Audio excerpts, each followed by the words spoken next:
That's a statement. All right, I think we're live. So my chat, where'd my chat? We are indeed live. I had chat visible a second ago, and now it's just not there. Well, put on your other monitor. Jesus. All right, hold on. Jesus Christ. I keep forgetting. Okay. All right, can you see? Does it look okay? I don't know. Yeah, looks good to me. All right. I can't see chat. Before, oh, you can't see your chat? I can't see because I have both screens are completely full screen, so I can't see anything. I can see both of your screens are full screen. Both of my well, I mean, you could. Oh, you can cover up the Discord window. You don't have to have it active. Chat doesn't need to. Yeah, because you're doing a direct window capture, right? Yeah. All right, hold on. This might break for just a second. Well, I mean, you don't have to have a full chat or anything. I mean, or you could pull it up on your phone, I guess, if you really wanted to. You do that too, yeah. So you got big monitors, right? There we go. And remember to full screen Discord again. Okay, I think we're good. I still don't know why I can't see even the option to look at like the Twitch chat dock is gone, even though I was just looking at it a minute ago. Does that make sense? Like in OBS, like in OBS, you have the option to like look at Twitch chat. Oh, it's because we're not streaming to Twitch anymore. I'm streaming with. Oh, that's what happened. Well, we technically are. Okay, so we're not directly streaming to Twitch. We're streaming to Restream, which goes out. But in order for OBS to use the Twitch dock, you have to be using the Twitch. You have to be streaming directly to Twitch, not through Restream. I'll be honest, I've never used that before. I use it because it's just it's there and it's easier. I'm gonna pull up chat on my phone. That's what I'm gonna do for now. Yeah, because I don't want to deal with it. You do that while I go grab my beverage.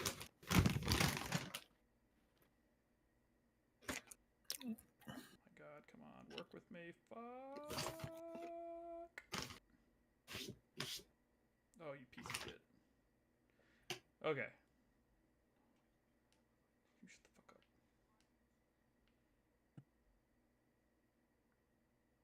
Alright, chat, hello?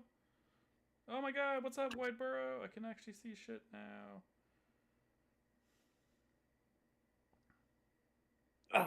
Alright. Way to just I don't give a shit. All right. Believe me, once you do this once, it's gonna be so easy. I mean, it's not that bad. I would but before we get like full on host voice, Nick, check your audio levels. Oh my god. Yeah. Okay. Well, you mean like on the stream? Well, yeah, ask them when you like play a little bit of a trailer versus us versus you, all that stuff. All right, I'm gonna just start playing a trailer real quick, and can y'all tell us how we sound and how the game audio sounds? Can y'all hear it? The game audio? Dearest daughter, I can. Yes. I've watched you grow from a devilishly curious child. The last time, our Discord audio settings might be set to when we were doing the Game Awards, Nick. Kindness. I know. So you might have to tweak some of that. Take the easy times what shape us, nay. Let me make sure. 'Tis how we rise to face the hard times. Now? What does that for us? Can chat hear Brad? Can they hear Brad? Gold. Can they hear the trailer? To overcome adversities aplenty. Darling. Nick, am I still quiet? Okay, today's the day. You fill out your destiny. Brad's good. I'm still quiet?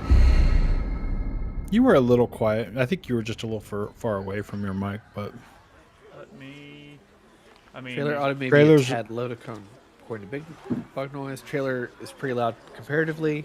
You're better now. All right. I can also do Art. This. All right. I actually turned it down on YouTube a little bit. Maybe that'll help. Well, that was a lot of bit. You might not need to turn it down that much, but just keep an eye on chat, I suppose. Or I will. I mean, I'm looking. Forgive me, daughter. Okay, I sound better now. For my You only can hear choice. Brad. What about Chris? What about the Chris's? Can you all hear the Chris's? Art. Hello. Shall be the bringer of salvation. How are y'all on game audio too? Witcher? And use full sentences when we ask questions like this, please. What? Just so you'll know, this is my first time streaming this, so no, I don't have any like the, subscription alerts working yet. That's maybe phase 2 for me. Yeah, right. I just But look I- in chat for those. But I do see them, and they do continue to scare the shit out of me. So when it happens and you see me like freak out, that's what's Thought going I saw on. one pop on earlier. Did you? That would be crazy. Yeah. 'Cause I was convinced it just wouldn't work. But oh, well, well, I don't know.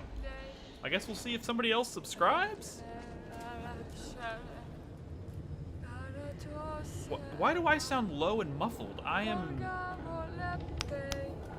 Make sure that you have the correct mic selected in your streaming in OBS, I imagine. I have must done save that. them. I mean, you sound good for us, Save yourself. Yeah, I mean, I guess but I your guess Discord is not necessarily the same as OBS right now. testing. Run. To shelter. To your father. And let me check something. Oh my Run. god. I don't.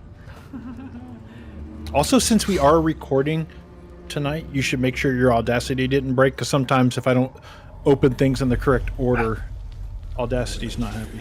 So since I got Windows 11, I no longer the way I used to check my damn microphone level has completely changed. Yeah. That's wonderful.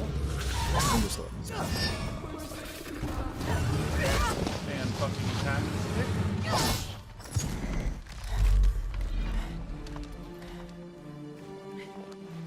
Hold on, I'm working on it, guys. Jesus fucking Christ. Okay. Here we go. Here we go. Alright, I might get very loud very quickly. Hey, do I sound better now? You sound the same for us, but I imagine you're changing it in OBS. No, I'm actually changing it, like the actual input volume on my microphone was turned way down. Oh, okay. So they had this right one. Testing, testing. Tap your mic and make. I mean, you know, that it's old school, but the easiest way to make sure you have that. They say much better. I don't know how that's not Okay. also coming That's across weird. to You you. didn't really change for us, but Here's what a here's. different mic. You know what I'm wondering? I'm wondering if Discord is grabbing the wrong mic. Huh. Well, you don't sound bad, but Was that loud for you? flick your mic. Like, Well, here's what I'm wondering. Do you hear that? Does no, that sound close to the mic? no. Get up close to your mic and talk to us. Testing 1 2 testing. That's what we have. We have Okay. the correct mic. Chat, I imagine, does. Yeah, I'm just So wondering Witcher's- why. I don't know how it's not getting louder for y'all. In fact, I'm redlining in OBS every time I talk, so I feel like I need to turn myself down. Does that make sense? Does Nick sound blown out or anything? Like you cranked your gain up too high or something? Here, I'm turning it down until I'm kind of like. Say Isn't something, it Brett. good? Okay. Testing 1 2. They say you're good. All right. This is the Witcher 1 first quest, by the way. Yeah. Wait, what? So what does that mean? I don't know. Could be Wait, a wait. throwback, Waste some callback. time. Tutorial? Wait, The Witcher 1 quest? Oh, but I'm assuming they've The first quest in The Witcher But 1. instead This of is Geralt. basically, yeah. So this is what, like, they've recreated it using a different character in place of Geralt? Because she wasn't in. Was she in The Witcher 1? No, no. Definitely not. They weren't even touching book stuff in The Witcher 1 and 2 because of, reasons, author The war. complications. But no, I mean it could just be like a cool throwback of like, the way Daughter. the people are in The Witcher is very like cyclical, or it's always the same. Very thematically similar. Just different person, same old bullshit. Or it could be, I mean, the galaxy brain. Well, not really galaxy brain. Look, the nerd brain would be that maybe it is The Witcher one, like that quest, and it's Ciri because she's the Lady of Space and Time, and she. But I think that would be a bit crazy. Maybe they're trying to be a bit crazy, or maybe they're just trying to like doing something clever. They're trying to remind us of The Witcher one. Yeah, maybe. All right, guys, real quick before we go too much further, I just want to once again ask everybody in chat, how did we sound? How does the game audio or the trailer audio versus us talking sound? How do I sound? This is gonna be okay. Zero Slice says seems good now. When are you moving to your new house, Chris Davis? Joke's I'm on just you, kidding. Just My kidding. office is finished. Look at it. I expected new colors. I don't know. I've got new You've colors, you have somehow managed to make a room that looks almost identical to the one you're No, It's just you so go. bright. You go do It's some a- side by sides, and it is entirely different. Get some mood lighting, maybe. Some. Do you have Salvation. I'm sure you got some like ridiculously overpriced lighting set up, right? What happens if you like crank it down a little bit, like behind you? You don't need it to. I mean, I can turn it down. Yeah. I'm just trying to balance it out because y'all said my front lighting was bad, so I got an LED strip across my desk. Oh, great. No, you're in front of you is good, but behind you is a little. Well, no. The problem is I'm gonna lower the lights, and you're gonna see like I'm gonna turn into a fucking like pale ass ghost. Do it. I hate to break it to you. Do it! But it's better than your entire screen region being a pale ass ghost. Yeah, you don't have to crank it down like so low, but just already better. I can't wait to. Yeah. How's that? No, that's great. Adjust your white I mean, levels. It doesn't look that much. You're fine. It doesn't look any worse than I do at the moment. Maybe like close your door so like your hall lights not on or whatever. I but, don't have a door. Well, you're fine. You're fine. You're good. You're good. You're good. It's an improvement. I mean, you didn't maybe need to go that low, but I mean, It's actually really neat seeing Chris Davis in a room that's not super fucking bright. Yeah, exactly. But I mean, I'm biased. I Run. stream in the dark To always. shelter. So. To your father. All right, the only one I I'm don't know about is actually- Crispy this week. Black, but I like colors are so fucked Jesus. because I Jesus. stream in the dark. Jesus And Christ, Audacity Brad. Streaming. is so He bright. streams in Brad face. Oh my god. Okay. Y'all are killing me. Okay. All right, trailer talk starts now. Look, guys, if I need to adjust anything, please let me know. This is my first time streaming the podcast. I'm not sure if this is a permanent change or not, but for right now, let's just assume it is. Trying to Look make at sure it doesn't. Crispy's goated background. Fucking A. Oh, that is pretty good. He's picking that because he knows that Brad's been driving me crazy lately. So let's get But the... I for 15 years, Nick. Come on. I know. Has that really been that different? Like today or any other recent day? No, I mean, come but on. when I'm trying to get stuff figured out, it's stressful. Okay, whatever. All right. What else do we have to say about The Witcher 4 before we move on? It's fucking He has woke two now. swords. It's a pretty cinematic trailer. How do we feel? Like, Correct me if I'm wrong. but the They made reasoning- Ciri ugly. Yeah. Look at her jawline. Yeah. You get out the fucking measuring stick. So or whatever, masculine. Yeah. this is all facetious, everybody. All facetious. Well, you say, which is see, some people know that, but then the people who don't know it, like of the people who don't know it, I'm sure some of them might even just like believe in all that shit. So like, probably fine. You know what's really cool, Nick, is that you can go into OBS and put in a text layer that flashes bright red on screen that says "This is facetious." I know. I might start playing with like. Now that I have the whole setup in my own place, I might start like messing with some of that stuff.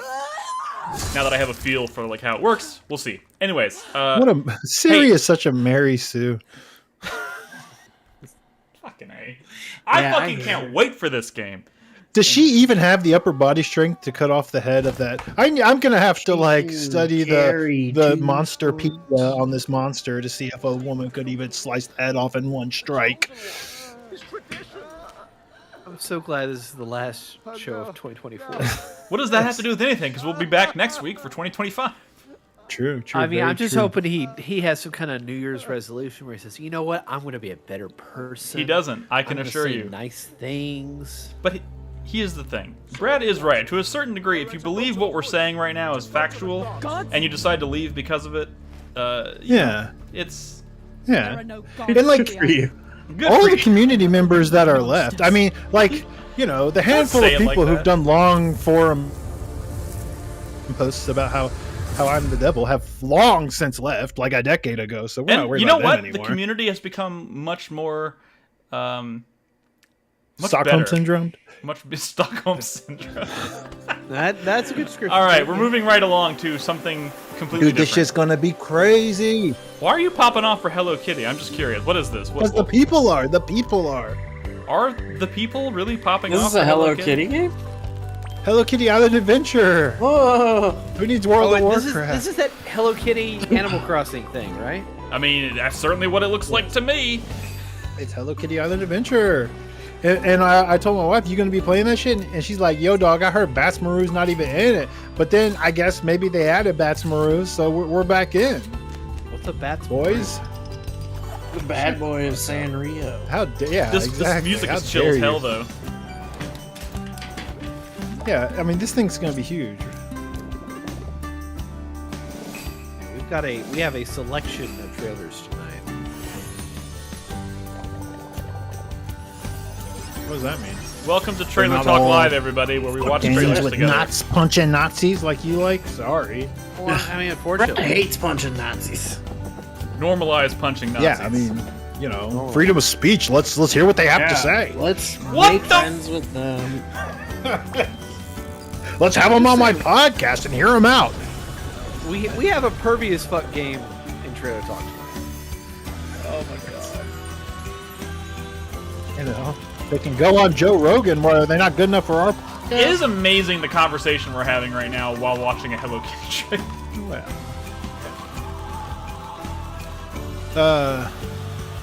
There's Bats Maru back there. It is called Island Adventure. But you thought he was Hello Kitty lying Island about Adventure. this? But the thing is, what's the lore? Did they actually steal this from South Park? Is there like an action? Is this tongue in cheek? Is it supposed to be funny? Stone of 'Cause that's I Madness. don't know. Maybe it's just an inevitability. Like there was always gonna Yeah, it be turned out a that- Hello Kitty Island Adventure at some point. It just It's possible that the developer asked some AI bot and they scanned the internets and found that name from South Park or whatever and was like, yeah, this one seems good. yeah. Okay. This is Stone of Madness. You Sto- familiar with this? I am not you familiar seen with this? this, You heard but it about looks this? kind of neat. What is this? Seen this? Heard about this? No. Nope. This is all new. Sounds Small neat. and swift. With nimble fingers, she takes Is it the prey fucking notice. Darkest Her Dungeon size narrator? is her strength. A shadow I slipping can through barely the hear it. cracks. You can barely hear it. Do I need to turn it up? No. Nick, you don't touch it. You turn up the stream I'm turning. in Discord. Unseen and unnoticed, where others would be caught. Oh, it's Yet beneath her speed and skill, Zero Sky. she Shut carries the the fuck weight up. of a Zero child's Sky says 4 fears. white Texans talk about Small females in and video elusive, games.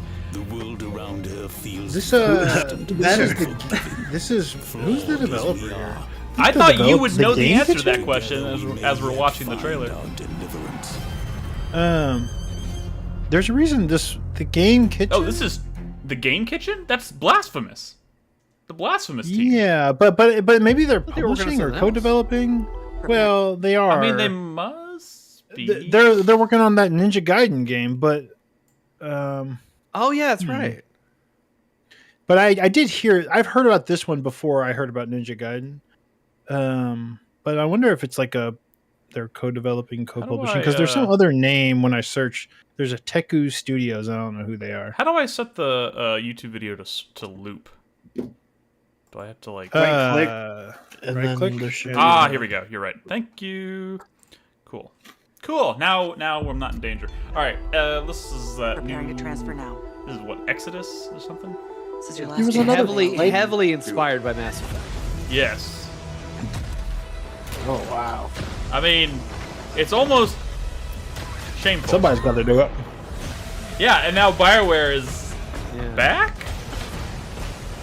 I mean, Biggest air quotes imaginable. do we I do we don't- trust BioWare after Dragon Age? Am I right, y'all? I think we have to have a little bit of hope. Loaded weapon is a hell Hey, of I a mean, way to create Veilguard new was certainly a partners. better. We're burning time. Now that we're all best of friends, let's make It was each other definitely a rich. step ahead of I'm like not just here to Andromeda look and pretty. shit. So Whoa. Not what I heard of. that was man. cool. Celestial tech. Yeah, that was cool. The door thing was cool. There's bears in armor in space. Space Who did y'all bears. end up? I fail to see a problem with that. Armored Yeah, I'm space in bears. with the There's a lot bears. of potential in this new partnership. They're going up to that Baldur's Gate audience.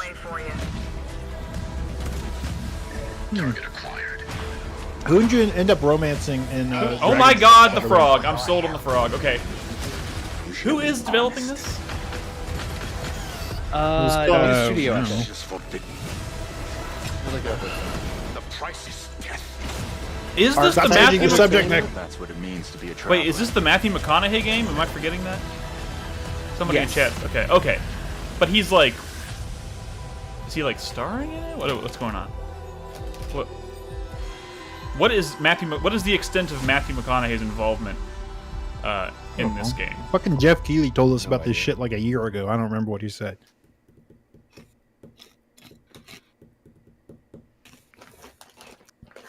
It's supposed to loop. Okay, there we go. Okay, should I move on next? Yeah. Well, let me ask you about Velgard. Who did you romance? Harding. Oh my Tosh? God. You want to be my friend? Harding. Oh, you A lot of fun.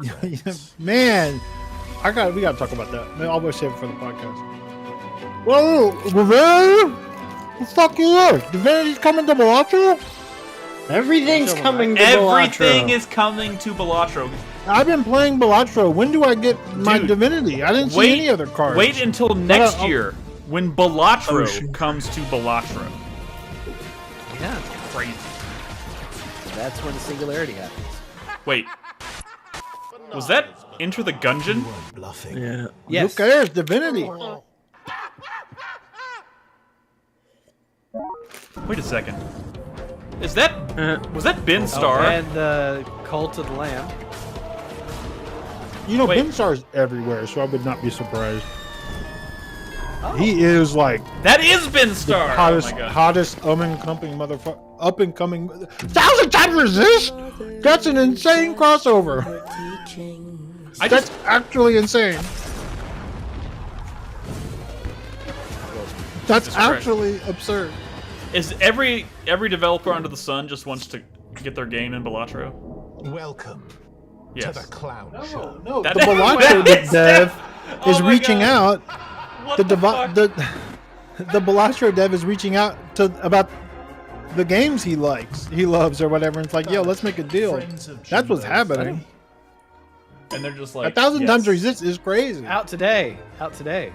Oh shit. What does that mean, though? Can someone explain to me how I'm supposed to act? Pause this one, Nick. This one's wild.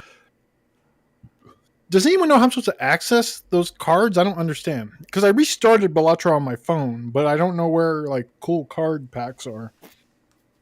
Anyways, Nobody knows. so I wanted to show this one. Oh, should I play it now? This game's called Starstruck. Hold on. But before you start, because it gets wild quick. I heard this talked about on MinMax, and this is a game that came out this year, and they featured it on they had like a show, like a long stream show that they did where they just looked at like all of the trailers from like all of like the cool indie games that no one played that year. Like they just looked trailer after trailer of like, yo, what's this game all about? And they saw this game and they were like, holy shit, what is this? Why have we not heard of this or played this? This looks crazy. And that's where I heard about this. All right. I'm They hitting lost play. their minds. Ascended And I wonder to if we will do the throne same of thing. Rome. I can't wait to lose my Nero mind. Was consumed by his passion. Well, for it just- the arts. it might say more to like the state of indie games these days, or the saturation or whatever. But they only feared his power. this game came out this year, and Soon give it looks fucking cool. Unprecedented reign of destruction. What the fuck? I have no idea what it is. Over a millennium later, in 1839, Richard Wagner arrived in Paris. Driven by his passion for opera, Wagner sought recognition as a master composer. But Paris rejected him, and a century later, his legacy would be wielded by history's darkest forces. What in the shit is this game? Over and over again, the pattern repeats. I don't know, but it came out this A year. rejected artist, followed by unthinkable bloodshed. I guess the real question is, why have Did we you not heard of it? ever want to be an artist? And what does that say about our industry? Starstruck Hands of Time. That one got by. That one got by us. I mean, a lot get by us. Gets by us, but all right. Is this the horny? Is this the horny game? This is the horny game. From the developers of Stellar Blade. Yeah. So Stellar Blade, I think Nikke is coming to Stellar Blade, like a yeah, DLC. And I saw a trailer for that, and I was like, why would we show the trailer for that one? Let's just watch the new trailer for the actual One game. by one, my comrades I Instead Hey, of- you know what? Stellar Blade Have is you an awesome ever game. seen any footage Only of this I game? This is a gotcha game, isn't it? Oh, I've seen This footage is of a, this game. oh, it is a But gotcha game. they might for try. fun. They might be trying to keep it tasteful in the trailers. I have no idea. I haven't watched this. That But Then Enough from you. perfect side profile of some big old this is titties. very That was- tasteful compared to I wanted to gameplay I've become seen. like you, but It's a I waifu lost my gacha? way, got It is. frustrated. It's a the jiggly shooter. waifus are all actual Heavy robots machine that guns fight other for robots reasons. for you. And they have guns. And they all and use shit? heavy machine guns for reasons. Dude, okay. Yeah. Know who I Okay. am. Okay. So Crispy's please, on see. board. watch over me. I see. I see. There, you can like. There's I no see the such. vision. My There's no family. such thing as like With what I women with inherited smaller from you, breasts in this world. Apparently, I will. they just Well, don't They're exist. robots. Nick is They just learn- showing he knows nothing about Yeah, the he culture. just said they're robots. So they're obviously designed. Nick, I hate to break it to you. There are certainly characters I with will become complete. That are less endowed. yeah. Show me one. That are underdeveloped, you might say. Yeah, that was I didn't gameplay, want to trust say me. that, but I mean, What the? F- certainly Anything you a have body in your type. head for what that game actually is, Nick, is not what you think it is. I know. It Don't is worry. I'm completely not wrong. like. I don't think I have any intention of playing that game, but I will say Stellar Blade has definitely put that developer on the map for me. I'm interested in what they make. Would you? Would it? Would I it? would love to hear an update on that. If one, I next pitched it, episode. it's okay. Look, it's just waifu gotcha Gears of War. Okay. I mean, that sounds like more. That But sounds it's better not than like Gears it's of not War like for me. this is like pre-Genshin Impact blow up that this thing. I mean, like it's Yeah. not like a huge budget gotcha game like we see these days. Wait a It's second, no I have to Zenless start this Zone over. Zero. Dude, I just started playing Zenless Zone Zero, actually. What the? That game's got some good fuck? gifts It's too. very confusing. And Oh yeah. but it's kind of cool. I installed It's- Infinity Nikki on my PlayStation 5 and was like, to my wife, you might like this, maybe. I don't know.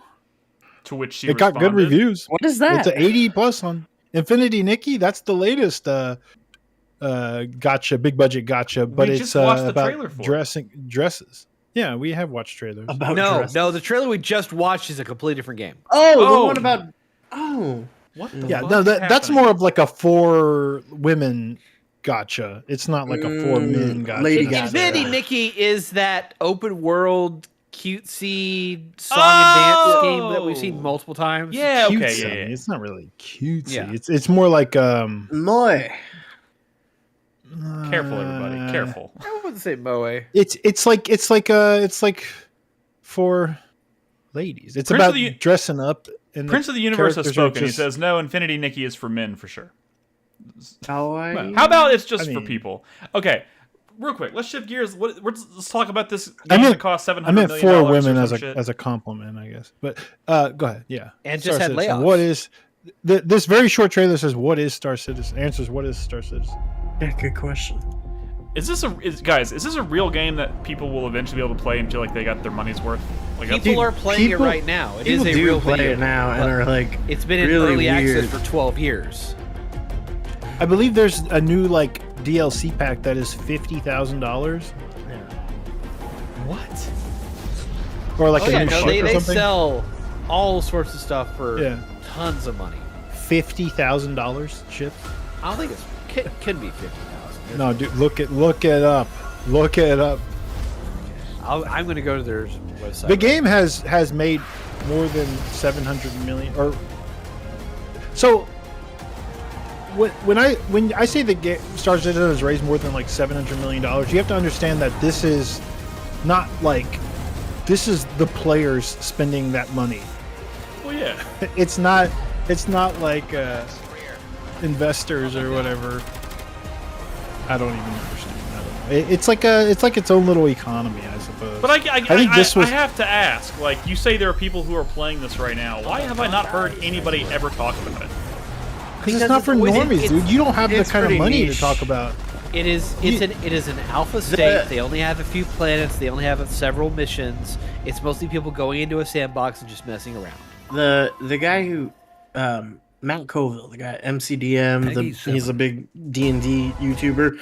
I don't know, you probably have never heard of him, but people watching us have heard of him. He talks about Star Citizen a lot and plays it and is like weirdly dismissive of like how The criticism? the criticism of it. Yeah. You have Gotcha. to have old money to play Star Citizen. Yeah. Yeah, you gotta. It's like a weird hobbyist thing. Like, it's not. The most expensive thing I can find on their store right now is $1,150.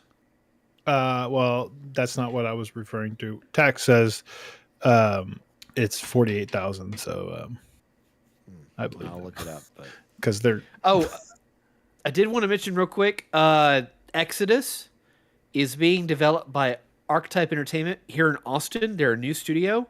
It's headed by James Olin, who was the creative director / lead designer on Baldur's Gate 1 and 2, Neverwinter Nights, Knights of the Old Republic, Dragon talking Age about the 1, Ants game? and the Old Republic. Exodus. The Christian, or the fucking Matthew McConaughey. so it is a Mass Mass Effect. Effect like. Yeah. Yes. But okay, so here's my only We've seen thing. so many of these crash and burn. As someone who lives in Austin and is proud to say I live in Austin, and like I know there's Really? I mean, It's harder in and Austin. harder to I say didn't that. say Texas. I said Austin. But like, You live in Austin? shut the fuck up. I mean, you got a point. I mean, honestly, point. Nick, be happy you don't live in Austin because Austin's not cool anymore. Like, if you're gonna lie to someone, say like you're from San Antonio or something, because Austin is lame. San Antonio is the worst. And the people who live in the city limits are even worse. Look, I've never known Crispy, anyone crispy. proud to be from San Antonio. you're focusing on the wrong thing. What I'm trying to say is we have a lot of game development studios here in Austin.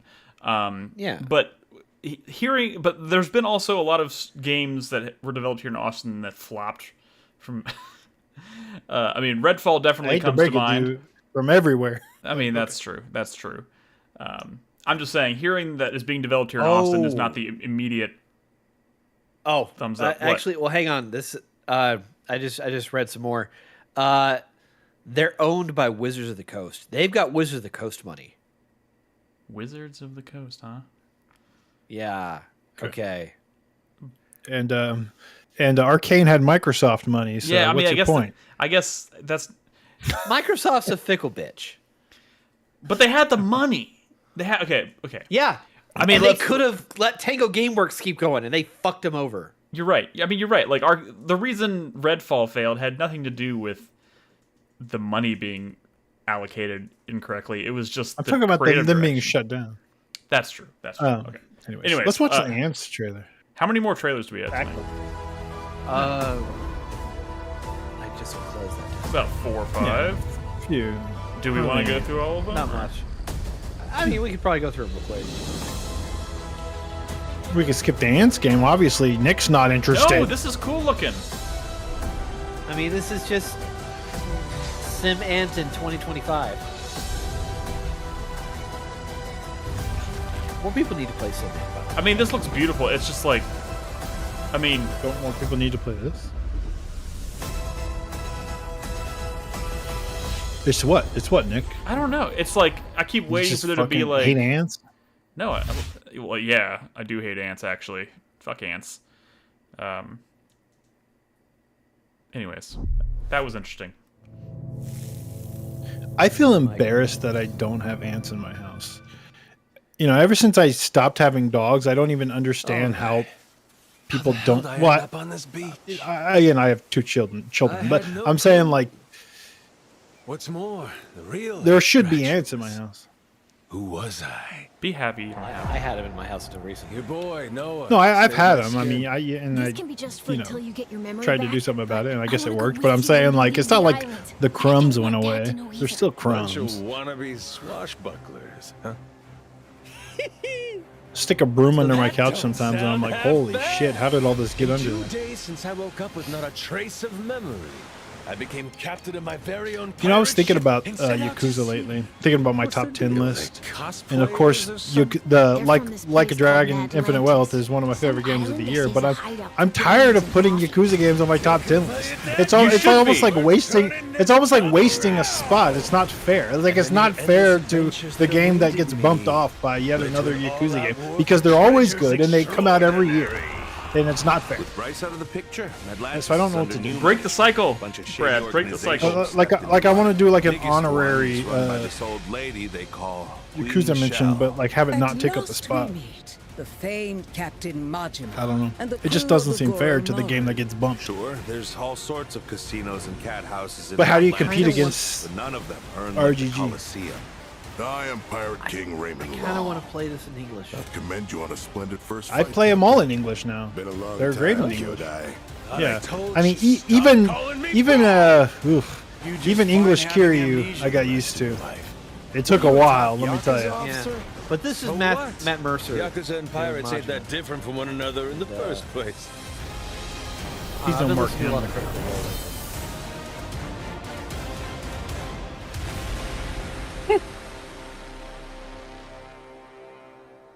He's no Mark Hamill. I mean, no one's Oh shit! The original Majima. Yeah. This continues to look dope. This has been out, know. but I think this is just some like. I don't know why there's a trailer, maybe some DLC. I just kind of wanted to remind myself of like, man, I should have played this. Ultra Kill crossover. crossover. Ultra Kill's not even out. I mean, Ultra Kill's in early access, I guess. Right? Y'all want to hear a true story? No. The fastest Discord I've ever been in is the Ultra Kill Discord. What do you mean the fastest? Like the fastest moving, most active Oh. Discord I've ever seen is the Ultra Kill Discord. In Okay. case y'all are wondering how popular that game is, it is enormously popular. This one I'm excited about. I hope it comes out 1.0 this year. What is this? This is this is Is this VR? No. no, it's not. It's like a Oblivion like from the developers of it's a fucking what is the name of the Use series? your They words. made a Slay the Spire like called Conquest, and this one's called not Conquest. I'm not gonna lie, Brad. Yeah, I just looked at. I just peeped the title of this game though, and it uses like 4 words that are like red flags because they're just like the most generic. I've talked video about. game. Yeah, I mean, look, it's not a great title, but it's a franchise. It's like a series. It's like a board game, and It uses the word tainted, grail, and grace. Tainted in the Grail. same- Yeah, so Tainted Grail Conquest was okay. the Slay the Spire like that I played a few years ago. That was actually really good, really good. And that same developer is making like an Oblivion like. This has been in early access, and I'm excited to try it in 1.0 because it's like now I remember you talking a about throwback. this. Yeah. Okay. Tainted Grail, yeah. Tainted Grail Conquest. This one's Tainted Grail Fall of Avalon or something like that. I don't know. You could hover over the video. and we Tainted could also Grail, get the fucking title. Fall of Avalon. The Fall of Avalon. Yeah. I mean, yeah, that's the thing. Like this is gonna be like a, yeah, it's gonna have some jank to it. But I feel like you know what we were kind of missing from that latest Dragon Age game. I don't Jank? know. a little bit of like texture or jank. You know, and I feel like we're gonna need to look more and more to like the indie devs to recapture that feeling of old almost RPGs, like Western RPGs. It's almost like BioWare overcorrected. Yeah, I kind of believe that, but it's still good. I mean, I've been playing it, it is again, and I do like it. But you know what I mean? I feel like we've had to do with other genres. I think more and more we're gonna have to look to like indie devs for like. You know, and I say this in a post Larian Baldur's Gate 3 world, but you know, before Baldur's Gate 3, we were looking to Larian to give us the shit that BioWare wasn't. They just sort of broke big, you know. Okay. Anyway. I got 2 more. Go away. Yeah, we don't have to watch the last one, but actually, I would like for you to play it. Oh, God, what is this? No, we have a ton to talk about. Sorry. The Alien VR game. No, I'm sorry. I don't know what I'm fucking up the screen. Okay. Yeah. Rogue Incursion. Yeah, I do. Oh man, I do want to play this. This got decent this reviews. visually right? looks better than I thought it would, but And got decent reviews. It's a VR game. It's gonna look way better in the headset, no matter what. You know what I mean? yeah. I think it got roughly the same reviews as like that Metro game that you were talking about tonight. Yeah, I think it did. Really? Yeah. Huh.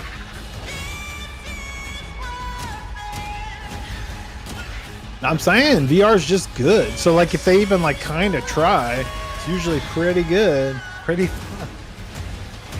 Is that a queen? It's like co-op games, right? You know, well you're playing with friends, so the game doesn't have to be that great. You know, I feel like VR is still so impressive that you could just. All right, this is our last trailer for the night. It's not a trailer. This is the intro to Suikoden Remastered. Well, the second game. Suikoden 2. Suikoden 1 plus 2 Remastered.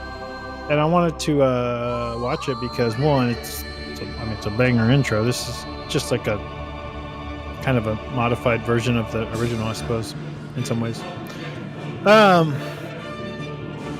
I did finish Ayuden 100 Heroes finally. Nice. I just been kind of putting it off. I do that with games all the time. Where if I own the game, and this is one of the games I bought, right? Ayuden Chronicles 100 Heroes. Then I'll like, well, I need to focus on like my GameFly stuff because I can come back to this anytime. And then usually towards the end of the year, I'm like, oh shit, I should probably like get to finishing up those games that I played a shit ton of, but put down for other things. So I've been just kind of wrapping those up, like, you know, Dragon's Dogma. I've been trying to. I still have not finished Unicorn Overlord. I'm just losing all my words tonight. My God, Unicorn Overlord. But I'm over 100 hours. I'm over 100 hours into Unicorn Overlord. Jesus, you gotta finish that game, man. Jesus. I hit over 100 hours in Ayuden Chronicle 100 Heroes. I hit over 100 hours in Dragon's Dogma, but I finally went and finished that up. I don't know. Like, maybe I didn't play like 50 games this year, but I played like at least half a dozen games for over 100 hours, which is kind of weird. I guess games were just long, or I play them very longly. I don't know. Like, how long did it take you to get through 100 Heroes? Not 100 Heroes. Unicorn Overlord, Chris Davis. Hi, Carlos. Carlos just broke. Carlos, you gonna be available for a live draft soon? Okay, well, I guess that's a yes. The stream is broken. You're breaking it, Carlos. Yeah, I've been playing a lot of things. I've been trying to finish stuff. Although up. you can switch it to a five person real quick. I could. I could have talked to about a new game tonight, but I'm not technically playing it, so it didn't feel right to me. Hold on. I don't know how many hours I put into it, Brad, but I think I put in at least 80 to 100. I don't think you did, but because my brain's not normal. I don't think you got. Oh my god! Look how easy that was. I rolled credits, so. No, I believe you, but god I'm saying. Damn it, Carlos! You didn't play it like I did, so. I bet you hit like 60.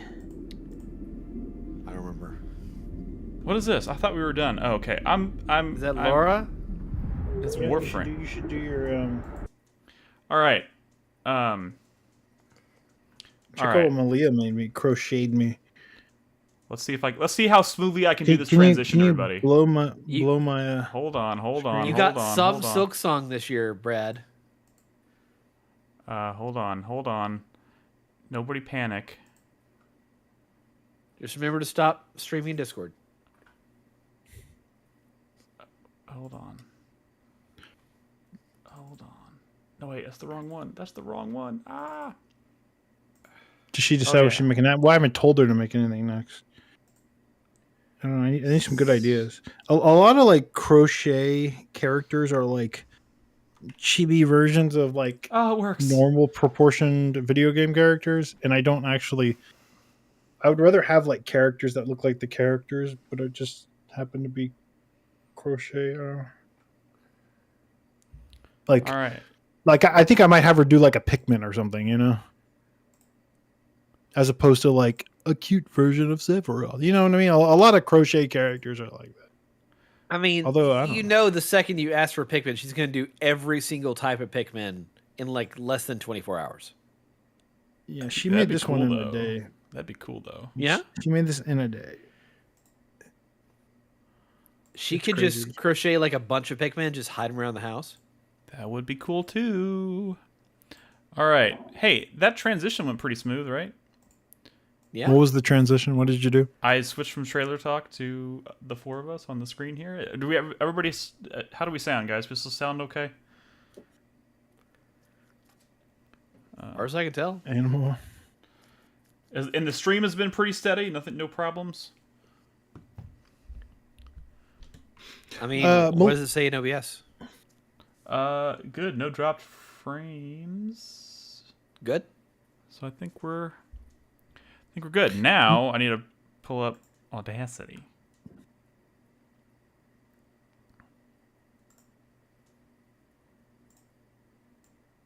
Oh crap.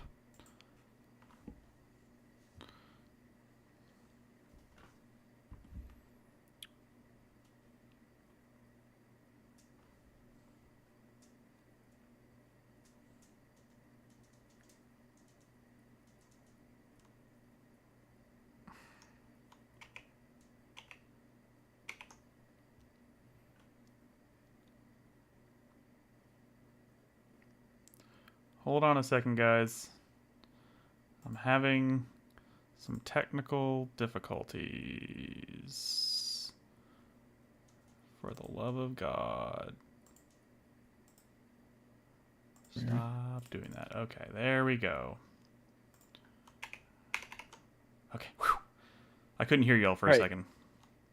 Now I need to test my Audacity thing. Can you hear me now? Oops. Yes, it was... Every time I open Audacity, it like breaks the audio output in Discord for whatever reason. So give me just a second. I'm going to mute my microphone. Are we going to be muted or just you? That's a good question. This is my first time doing this. I'm trying to test everything while... Well, actually, hold on. Maybe I don't need to do that. Maybe I don't need to fucking do that. I'm just so used to doing things...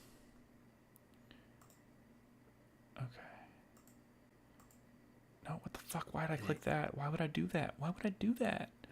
Shit.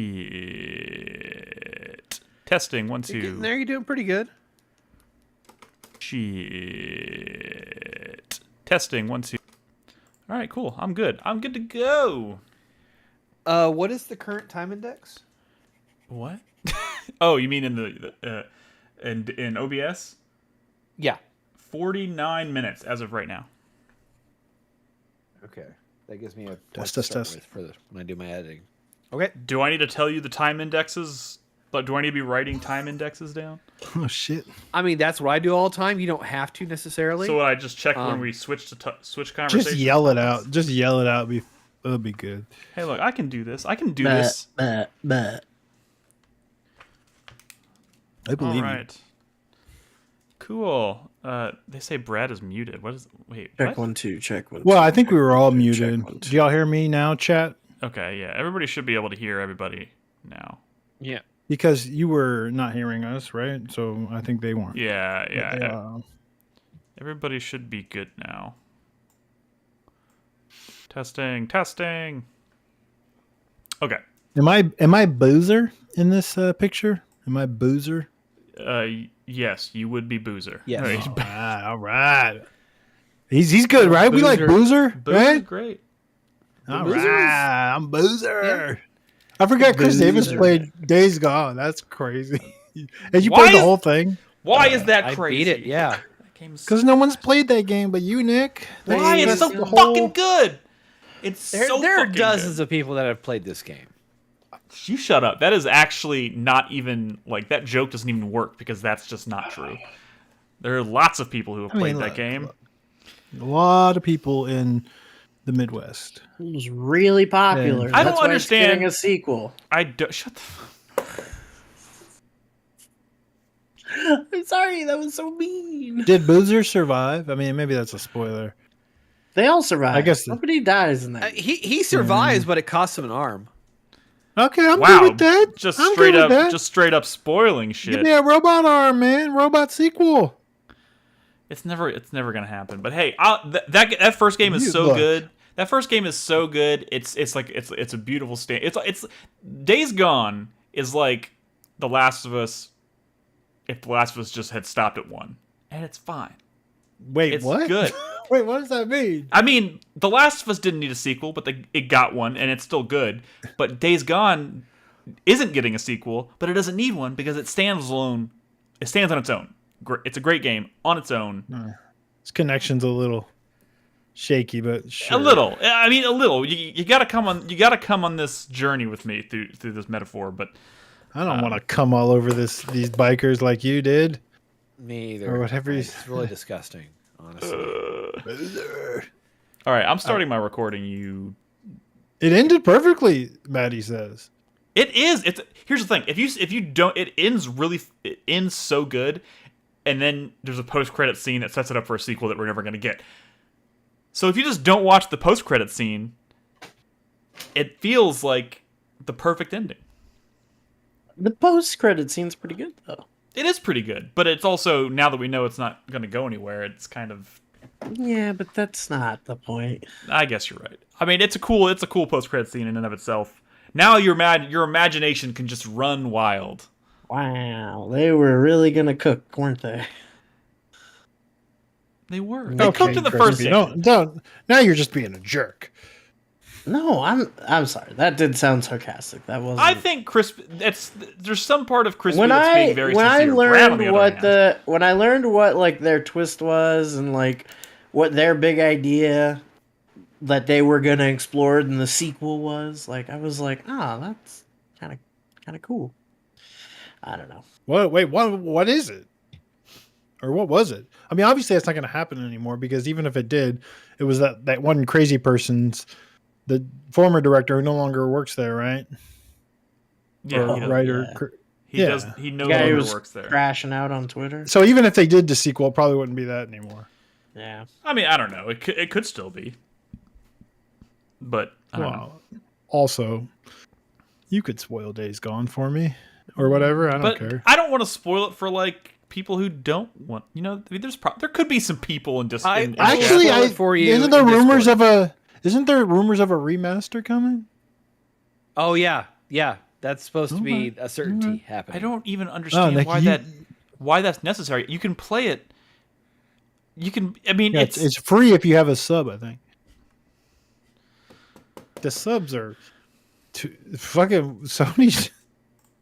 It's no, they're charging way too much for those 6 subs. months that there was going to be another remaster announcement for a PS4 game, and that people were going to be very disappointed, and everyone thinks it's this.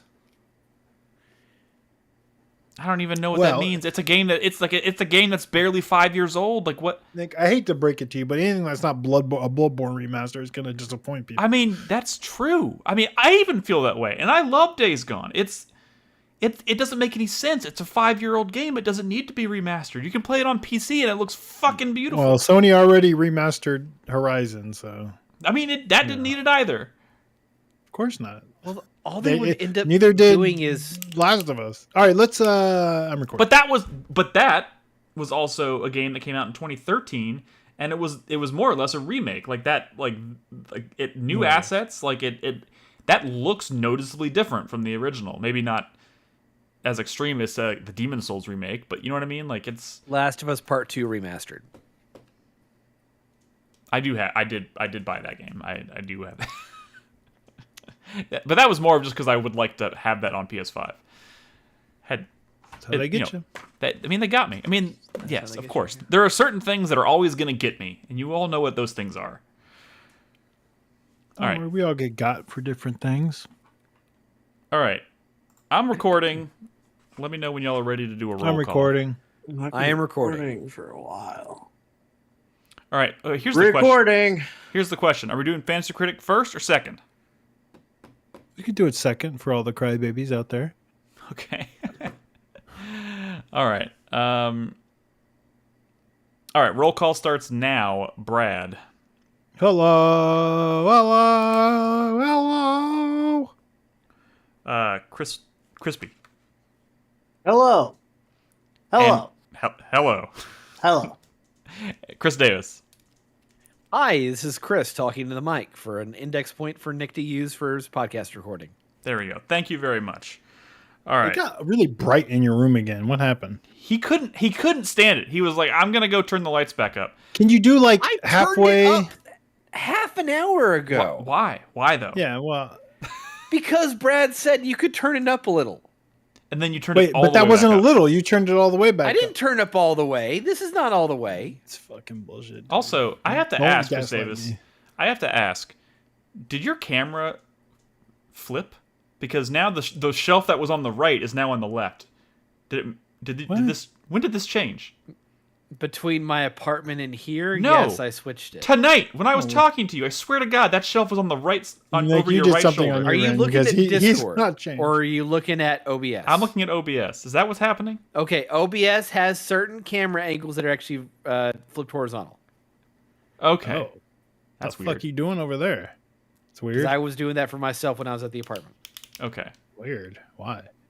Because I wanted people to actually be able to see and read like what's going on behind me. Oh, you didn't want backwards text and shit, even though we can't see any Yeah. of that. Okay, whatever. It doesn't matter.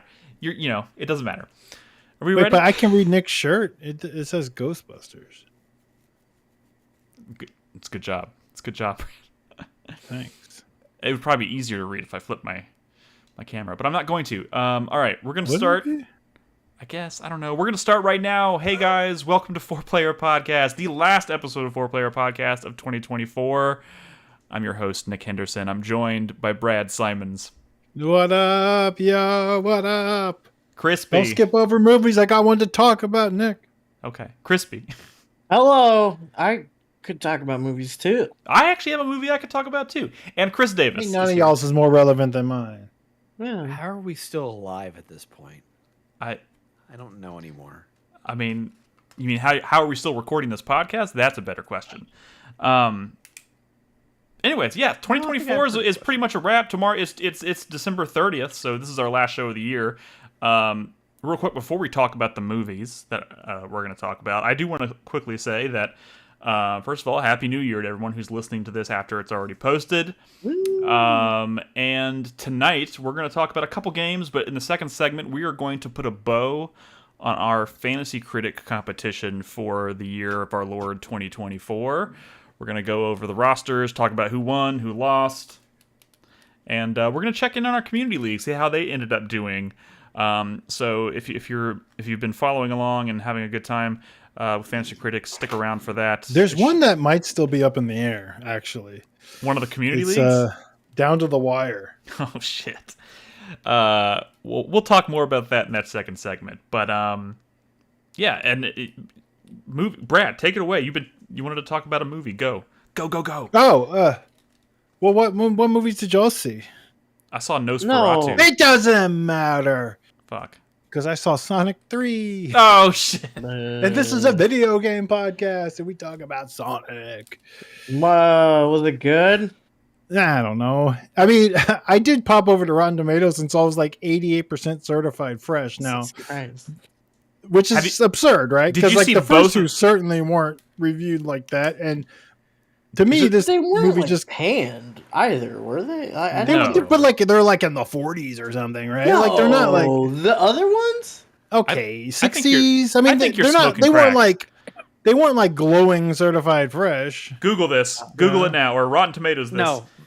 The question, Brad, isn't is the movie good? Is did you enjoy the movie? Is that the question? I mean, I think so. No, the question was, is it good? No, Okay, well, I never will mind. say it didn't feel like this one is like like a certified banger compared to the others. They're all What did the fresh. first two score? The first one was 64. The Okay. second one was 69. But Nice. 88 Nice. certified And then fresh, 88. scoring higher than Nosferatu. That's a like, jump. It's a Did you jump. say higher It's than a jump. Nosferatu? I think Nosferatu is also an 88. It didn't feel like an 88 certified fresh. It just kind of felt like the first two movies. So I don't know. Maybe I don't know. I realized when I got to the Are there theater, fewer I started watching the reviews? movie.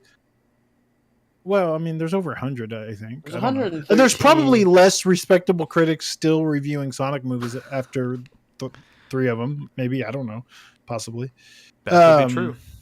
I don't know. Yeah, 88% out of 113 reviews. Nosferatu is 87%, but out of a pool of 227. Well, yeah, because real critics watch Nosferatu. Sure. But whatever. Sure. Anyways, yeah. So maybe Sonic will go down. I haven't seen it yet. Get fucked, Robert Eggers. I don't know. The thing is, Yeah. I don't know. It does have Keanu Reeves in it. Maybe it's just the Keanu factor, right? The Keanu Shadow the Hedgehog. I will say, I realized when I started watching the movie, I had Doesn't not everybody really wanna seen fuck Shadow? all of the second Sonic movie. Like when you have children, you watch like a lot of scenes in movies, and then as time passes, you don't remember if you've seen the whole thing or if you just seen a bunch of scenes of it. Like I probably watched like 800 minutes of Encanto before I saw all the scenes in Encanto. Oh, really? You know what I mean? That makes Yeah, I mean, yeah. Well, no, It is I a do. pretty I good like movie. it. I like it, but I'm saying like part of it's like, oh, you're watching it because it's on, and you're sitting on the couch or whatever, and you realize I've never seen this scene before or this moment before, and it's weird. And that's I probably only saw like 30% of Sonic 2, but all this is to say that I don't know. Knuckles was pretty funny. Was he funny in that second one? Wait. Have you seen that? Wait a second. Is Have you Keanu Reeves Knuckles or is he? No, he's Shadow. He's Okay. Shadow. He's Shadow. That's what I thought. Knuckles is Idris Elba, who was did in you the see second that? movie, but I'm really. Did you see that behind the scenes trailer they did for Sonic 3 where like like apparently Idris Elba like recorded all of his lines wearing like the fucking the Knuckles gloves? No, He's I like didn't. wearing them in the like booth The in booth, the thing. Like It's just a funny character, just the way he talks to Sonic. I don't know. It's a funny character. Although I still don't understand why Shadow like turning his wrist to the 90 degrees would cause Knuckles excruciating pain. Have y'all seen the trailer? yeah, I have no where he idea what just you're is talking about. Knuckles is like attacking Shadow and Shadow showing off his power. But Sonic 3, I don't like those movies are basically just like Dragon Ball movies or something now. I mean, I don't know how else to describe them. It's basically just like Dragon Ball or something. But just yeah, sold a bunch anyways, more copies of Shadow that movie. grabs his hand, the titular knuckle, I suppose, and he turns it like 90 degrees and not like towards his torso, like away from it. He just turns his fist this way, and Knuckles goes ah, Which he we can all yells do. in We can all turn excruciating pain. We can all do. Yeah, that. that's what I'm saying. I don't know. Maybe I don't know a lot about. we're echidnas, but we're not echidnas, yeah. yeah. I don't know. Maybe there's some You know deep what? knowledge about if you did echidnas that to like a most people dog aren't privy paw, to. maybe that would be a little like, yeah, maybe. Anyways, it was fine. I don't know. I think I really look. I'd be there for Liar Liar 2 day one. Day one, I would be there. But I'm kind of over Jim Carrey and his fucking Eggman shtick. It's just his Robotnik shtick, whatever. It's just a lot. It was a lot, and I'm like, I'm over it. I don't know. This is the film that brought him out of retirement, Brad. Yeah. Maybe he should have stayed. No, I mean, maybe he should have done one of these movies instead of three. There's two Robotniks in this one. You know, somebody It's asked just- him it's about double that. the Jim Carrey. Somebody He's asked like him about that in an interview, and he said he just needed money. Well, yeah. I mean, um, I don't know. Like he's 50% of the movie is Jim Carrey, and maybe that's why it's getting better reviews because maybe the first two focus too much on like the people, like Sonic's parents and friends and stuff. You know, like the non-animals, and that definitely was not. Who was the human actor who's like the main human actor? I guess. Marsden. Yeah. James Marsden. James Marsden. On a darker note, dude, his name popped up when I was watching that Nickelodeon documentary. Do you remember that? Mm-hmm. He popped up on there? He popped up on there. Oh, he was my favorite juror. Yeah, I know. His name popped up there. He was like writing letters in defense of like one of those like pedophiles and shit. Yeah. I was like, no! Oh, that's not good. I feel like he should not be associated with Sonic films. I think. Well, actually, here's the thing: they were name dropping a lot of celebrities who like wrote in defense of this dude from Nickelodeon, and when apparently, according to this documentary, a lot of them claimed they wrote the letters of support with it before they even knew what he was actually accused of. And a lot of them recanted their support after they found out all of the details. But still, it was really disappointing to see James Marsden jump on there. But, you know, it is what it is. Whatever. That was a really horrifying documentary to watch, by the way, if you haven't. Sorry, I didn't mean to bring us down. Yeah. No, I mean, it's I fucking... watch it, but... Yeah. So, yeah, I don't know. You know, I don't care too much about Sonic, but, you know, I have a 7-year-old, and he was pretty hyped. That's all that matters. I don't know. You didn't take him to see Nosferatu? No. I kind of wanted to like leave him there and go watch Nosferatu, but that probably would have been bad. Okay, real quick about Nosferatu. Can't do that. First of all, real quick before you get on to Nosferatu, like Keanu's good, Idris Elba, John Ralphio. We still stand John Ralphio. Mm-hmm. Yeah, sure. Okay, they're all good. Okay, yeah. Damn. DuckTales. James Marsden, huh? Wait, are you asking me if any of those a fucking cop? Are you asking Shut me? The fuck up! Shut the fuck up, bruh. What the fuck you're talking about? Although, just to be fair, I don't think you should be asking me if everyone that you just listed is like. Well, you watched the documentary. Well, I mean, they could pop up in other shitty documentaries. I don't know. I just watched one documentary. Anyways, it is what it is. Right. Hey, Nosferatu is really fucking good. Anybody else here? I heard Count Orlok hangs uncircumcised dog. Okay, look. This is what I wanted to talk about. This is what I wanted to talk about because do you like penises? I do like so penises.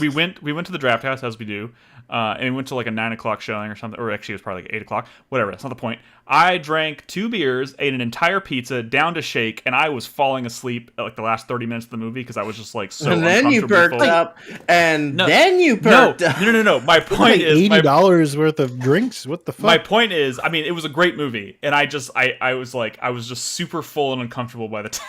I did this to myself. What? Why did you do that? Because I was so hungry, and we hadn't been to the Draft House in like a month, and I was just like excited to be there, and I was like, I was excited for the movie. I just went a little overboard, and I was getting sleepy, right? So I started. It was kind of like towards the end, I was like, oh my god, I can do this. I can make it.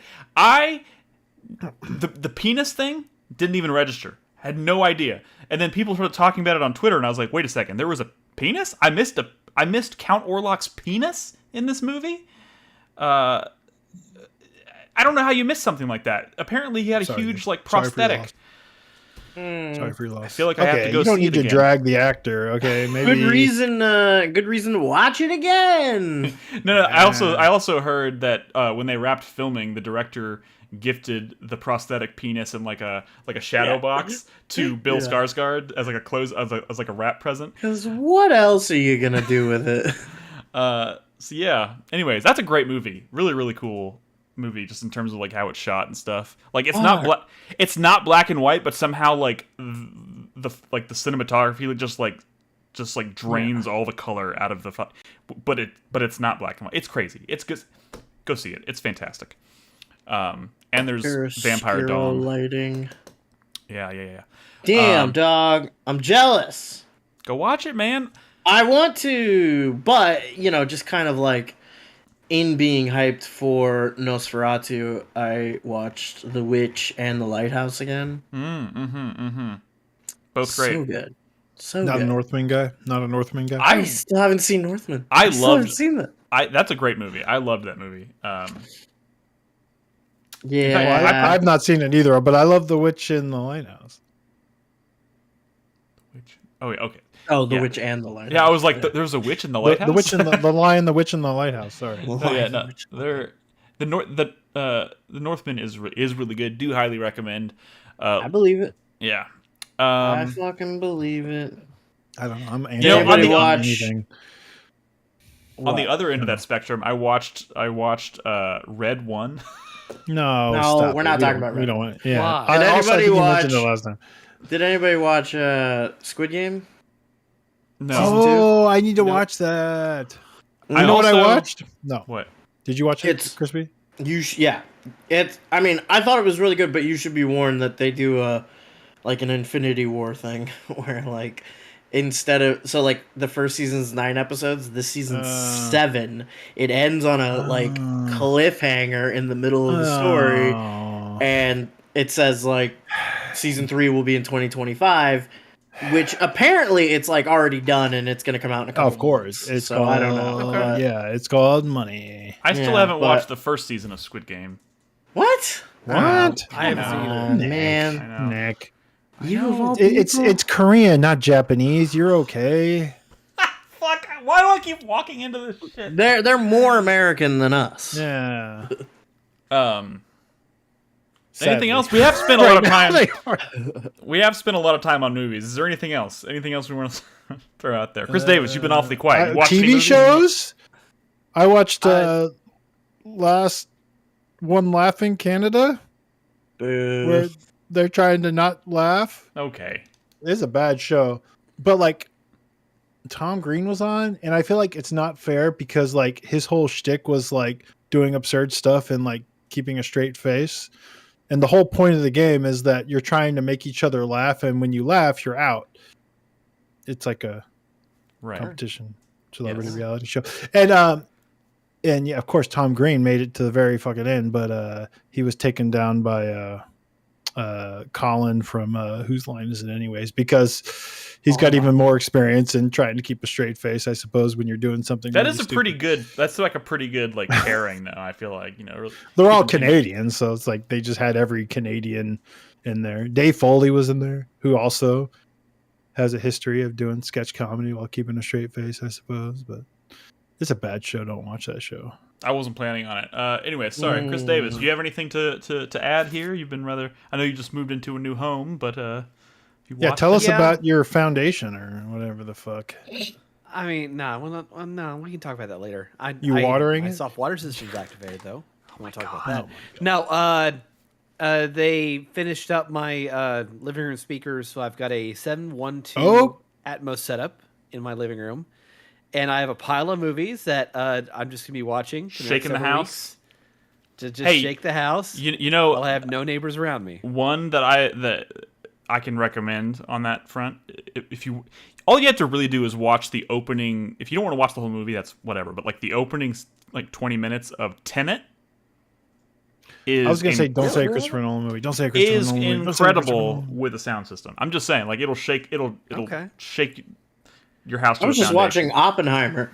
Or if you want Oppenheimer's to so good. test out the bass on your new system, romance Davrin from Dragon Age: The Veilguard, because that's what I've been doing. What a Let me tell you, transition! he makes the speakers, the subwoofer, like purr like a kitten, and me, of course. You know what I realized? The best romance in Dragon Age: The Veilguard, Nicholas, is the characters that don't form relationships when you choose that you don't want to romance them. When you turn them down, there are certain characters that if you turn down, they'll develop relationships with other people. characters Yeah. who you've also turned down. And I wanted to see all of those relationships. So I chose one of the two characters that do not do that, which are Davrin and Ballara. And Lord knows I wasn't going to choose Ballara. So me and Davrin are...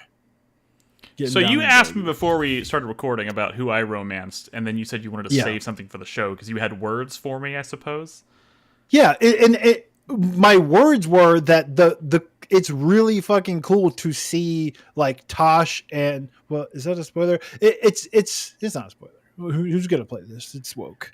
It's really cool to see like Tosh and Harding who start to have a relationship when you choose not to date them or whatever the fuck. Yep. And it's cool and hilarious to see. And like I was surprised even maybe I don't want to spoil too much, but no, not Tosh and Nev. That would be interesting. No, Nev and I'm not gonna say. Nev is who I romanced. Well, you say romance in RPGs is kind of boring, but like I'm saying, this is like an interesting angle that I don't see in a lot of other games. Remember, so it was cool to let these other relationships happen around me. I also I think I mentioned this on the podcast when we were talking about it, but like I had an incident in that game where I was spending a lot of time doing everything I needed to do to like make sure I like successfully romanced Nev, and I was like super excited, and then I made a split-second decision during one of the last few missions, and I iced myself out of the love scene with my and not in the way you're probably thinking, huh? Oh, you can make a decision, or was no. I mean, like I made a decision that had an impact on her path that took her out of to the point where she was not going to be where she needed to be when it was time to trigger the love scene. Okay. And that was unfortunate. But they found a way to make it up to me, so it is what it is. They cool game, made it up to you. Someone gave you a handy at the lighthouse? Yes. All of them did, actually. No. I think I said as much, but like it was weird because like I finished the game and I was still bummed about the fact that I had missed out on the love scene, and then they just give you the love scene during the credits. The love scene between you and Nev? Yeah, it's like they give you like one of those like mid-credit scenes, and all of a sudden it's like, oh, here's that love scene that you probably sex? Basically. I mean, it cuts to like a scene with them, and then all of a sudden it leads to sex, and I was like, well, that's you see Nip? What a weird no. It was more like implied sex. I haven't seen any of the other sex scenes in this game, and I'm wondering if maybe. I mean, it felt pretty tame. It felt like PG-13. Buttocks? You see buttocks? No, you don't. I mean, it's really just like, dude? Like shoulders down. Have you seen the Baldur's Gate scenes? I mean, come on, dude. It ain't Baldur's Gate. Your fucking game. It definitely ain't Baldur's Gate sex. Segs. So, whatever. It all worked out. It all worked out. Okay. Are we doing this? Are we here to talk? Are we ready to talk about games? Because look, people listening at home, I just want you, or watching at home. I'm streaming the podcast tonight. This is the first time. First of all, Chris Davis, how does it feel not having to do any of this? Relaxing. I can enjoy my alcoholic beverage and not do a goddamn thing. That's an alcoholic beverage? It looks like an orange soda. Yeah, fucking orange soda, dude. Cantaritos. Oh my god. What? It's you know what these Loosen are, up, right? dude. Turn down the lights a little, Relax. No, this shit sneaks up on you. In your face. It's surprising. Look, what I'm trying to get at is I'm the one piloting the ship tonight when it comes to the live stream. So when we start to switch to talking about a game, this might go a little rough for a second. So bear with me. But and that's only going to affect people who are watching live. Chris Davis, do you feel ready to talk about your time with Metro Awakening? Sure. Let's fucking go. Roll that beautiful bean footage. I am. I'm writing down your timestamp here first. So go ahead and start. Can we come up with like a good pun on Half-Life Alyx? Half-Life. Oh my god. Alyx. Give it time. Half-Life Alyx. Yeah. Got nothing. So this is a prequel game. Half-Life Vladic. Sorry. Prequel game. Whatever. It's a prequel game. You play as Khan, who was the character that was conspicuously. You skipped right over the VR. You skipped right over the fact that it's a VR game. I mean, people can see it's a fucking VR game. It's from Vertigo, the guys that did Arizona Sunshine 1 and 2. Evidently, they're a multi-studio developer now. I That's did not know focusing that. a lot on VR stuff, I would imagine. No one knew Yeah, that actually. exclusively.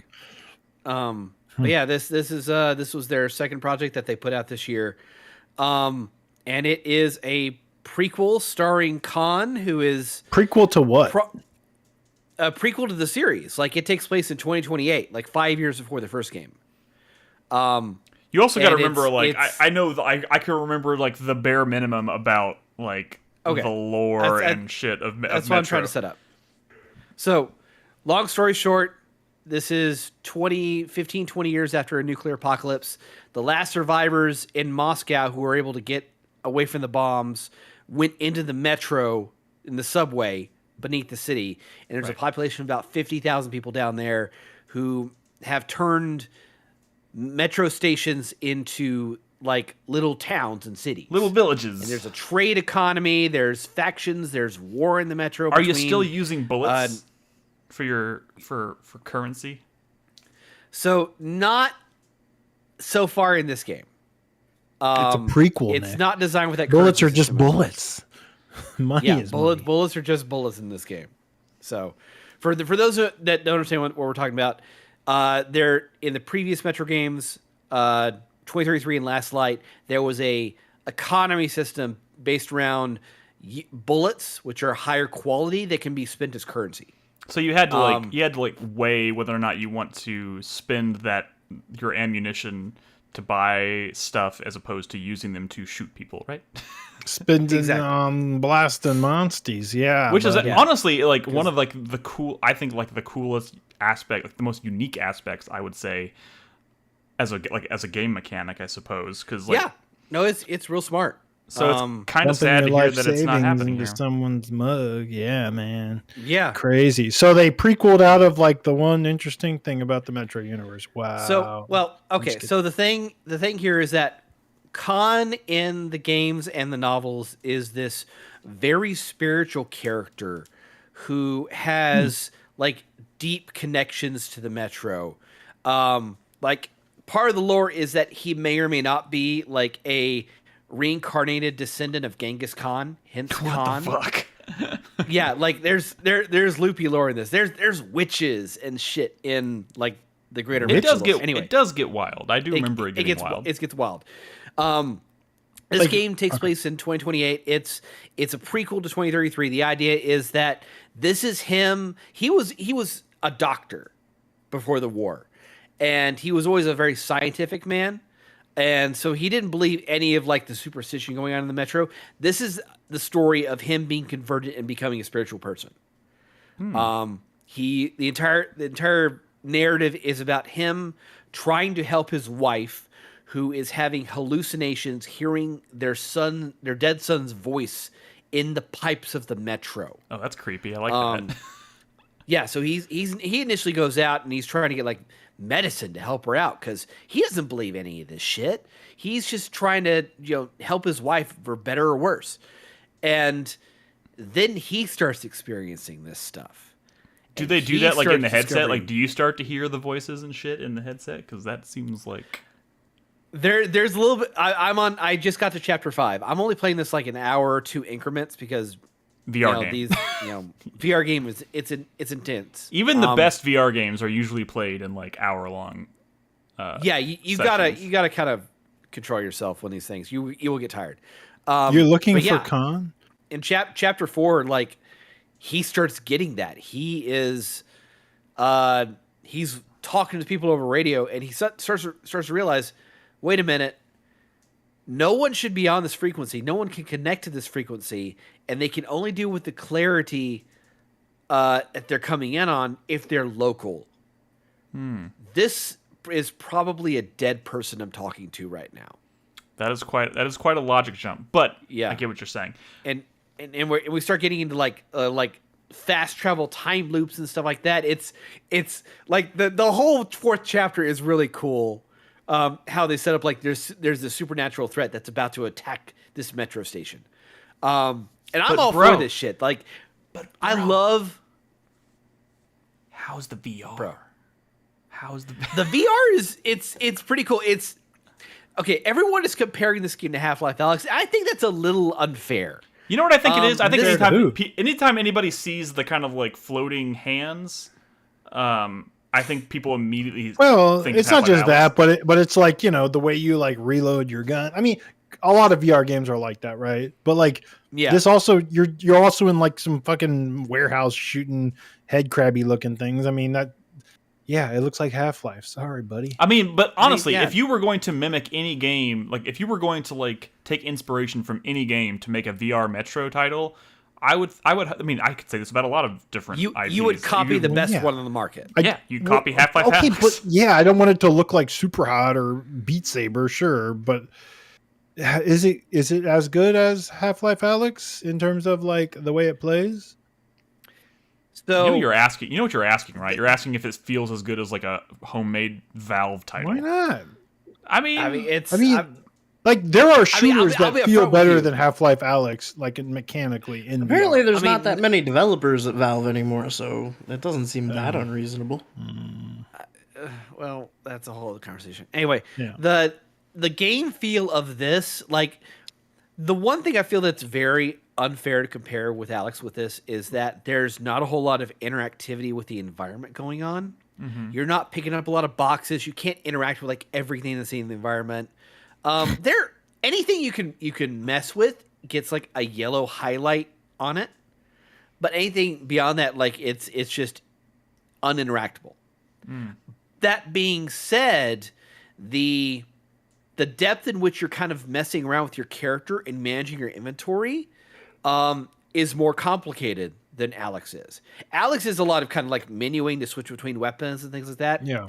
In this, you're like reaching over your left hand to pull out your backpack so you can see all your notes and your instructions. You can see like how many gas mask modules you have left, and how many grenades, and it's trying to keep it feeling very tactile. Yeah, because all the Metro games have been very tactile with inventory management. You're always doing a bunch of things to do a simple action. I mean, that's the shit that I think makes VR games, especially shooters, like really interesting to me. Like anything they can do to keep you like to make it feel more than like a point and shoot kind of shooter. You know what I mean? Like having to like reload your like Resident Evil gun 4 VR also Yeah. had that where you're like you reach over here to get your like shotgun or whatever, and down by your But, ways like- to get your pistol and all that. but like you could have on your right hip you have your pistol. Your left hip you will have your healing implement that you inject into your hand and you refill the cartridge. If you want to switch to your primary, you reach behind your back on your right. If you have a secondary primary, you reach around with your left hand behind your right shoulder, pull it out to get the back of your backpack to switch between your primaries, and then you can go back and use it like normal. Yeah. Like it's really tactile what you're doing here. I see in And chat, Cybele also references, he's brought up Saints and Sinners, which is another game that I think did like the tactile thing really, really well. My only thing, and I'm wondering if your experience is, I mean, you've played, what you said, like, I don't know how long, you said you've played like 5 you're on chapter 5. I don't know what that equates to. I'm about hours, 5-6 hours in. Do you feel like you're getting kind of better over time at like doing the things, or do you always have to kind of like are you constantly like grabbing the wrong thing and being like, oh shit, wrong shoulder, and then because that's how I kind of feel even when I was playing like Saints and Sinners. It's very tactile, but like after 10 hours, I was still kind of fumbling my way through the inventory. I will say that I'm sort of fumbling, but that's not necessarily a element of like memorizing what I'm supposed to do with my motions. The problem is with how they set up the control scheme sometimes. Yeah. So for example, actually I've got my controller right here. Okay. Right controller. All right. I've got the Knuckles controller. You press in on the thumbstick to crouch, right? Mm-hmm. Well, the thing with the Knuckles controller is that it's tactile with your gripping your hands, and so the thumbstick isn't necessarily something that you can easily press into, right? You got to really put when you make that grabbing sensation, and your hand is anywhere near your hip, it pulls out your pistol. So I'm doing things inadvertently, and when I'm definitely not trying to. Yeah. Same thing with the when I'm trying to just mess around with dash, which you push in on the left stick on the left controller, that's a dash. Well, if I do that instinctual grip to push down hard to engage the action, it pulls out my healing implement. Yeah, I mean, it's something I think I need to mess with the controls. But other than that, that's really more of kind of a nitpick thing. Yeah. The rest of the control scheme, like it feels smart in my head for what I'm doing. Yeah. I just need to get used to, like, you know, using a primary instead of a pistol, and using that kind of grip control with both controllers to actually aim properly and manage my ammo. Because that's the thing about this game is that, like the previous Metro games, ammo management is very important. You could only hold a set amount. You're going to have to scavenge a lot, look around a lot for spare bullet clips that are on the ground, rifle enemies. Yeah. Really pay attention to the environment to make certain that you have enough to survive and proceed. The thing that I really dread about this game, which I know is coming, and they've already kind of teased it a little bit, the fucking spiders. Arachnophobia, baby. Get ready. The blackhead crabs. It's funny because so like they all have the equivalent. So like Alex has the blackhead crabs, and like I'm thinking about playing that Alien Rogue Invasion game, and I'm sitting here dreading like the face huggers, like that. Like they all have them. They have something. Oh no, it's well the spiders in particular here. Like in Last Light and Exodus, they're very, very tough to shoot to kill. The mechanic you use to kill them is to project your light on them long enough to where they burn from the light. Yeah, okay? I remember that. Okay. So you have to click Like on Alan and Wake. off on your headset. You make the trigger motion above your headset to activate your torchlight on your head. But you have to manage your power. So in this scenario, I'm just dreading the fact that I'm going to go into these dark environments with just this flashlight on my head that doesn't go very far, and I'm going to have to constantly pull out my backpack, pull out my battery charger, and charge it constantly just to make certain that I can survive those environments. You're going to feel like you don't have enough hands for this situation. Yeah. Like right here is when there's a door here in which I need to connect it to the door, charge it to get a electrical feed started, and then turn the dials, pull back the receptors on my generator, and put that away. Okay? That's a lot of actions to do in a very small amount of time. And if I'm dealing with fucking spiders, fuck me sideways. Well, I would imagine... Sounds like a skill issue to me, dude. I would imagine that they know that they're, because of how tactile it is, they're going to have to make adjustments to, like, how, like, the mechanics involved with taking out those enemies, or like they're gonna have to find a way to balance it. If they don't design around the limitations of the headset, that's bad, I would say. How to say you use the duct tape mod in Doom 3 without saying you use the duct tape mod in Doom 3? Am I right? What's the duct tape mod? The duct tape mod was a fix for a player fix for Doom 3, in which you no longer had to switch between your flashlight and your weapon. You can have them at the same time, which is bullshit and broke the balance of that fucking game. And I hate the BFG edition for it. Okay. Fuck you, id. Yeah, fuck you. Wow, you just got Chris Davis to say fuck id.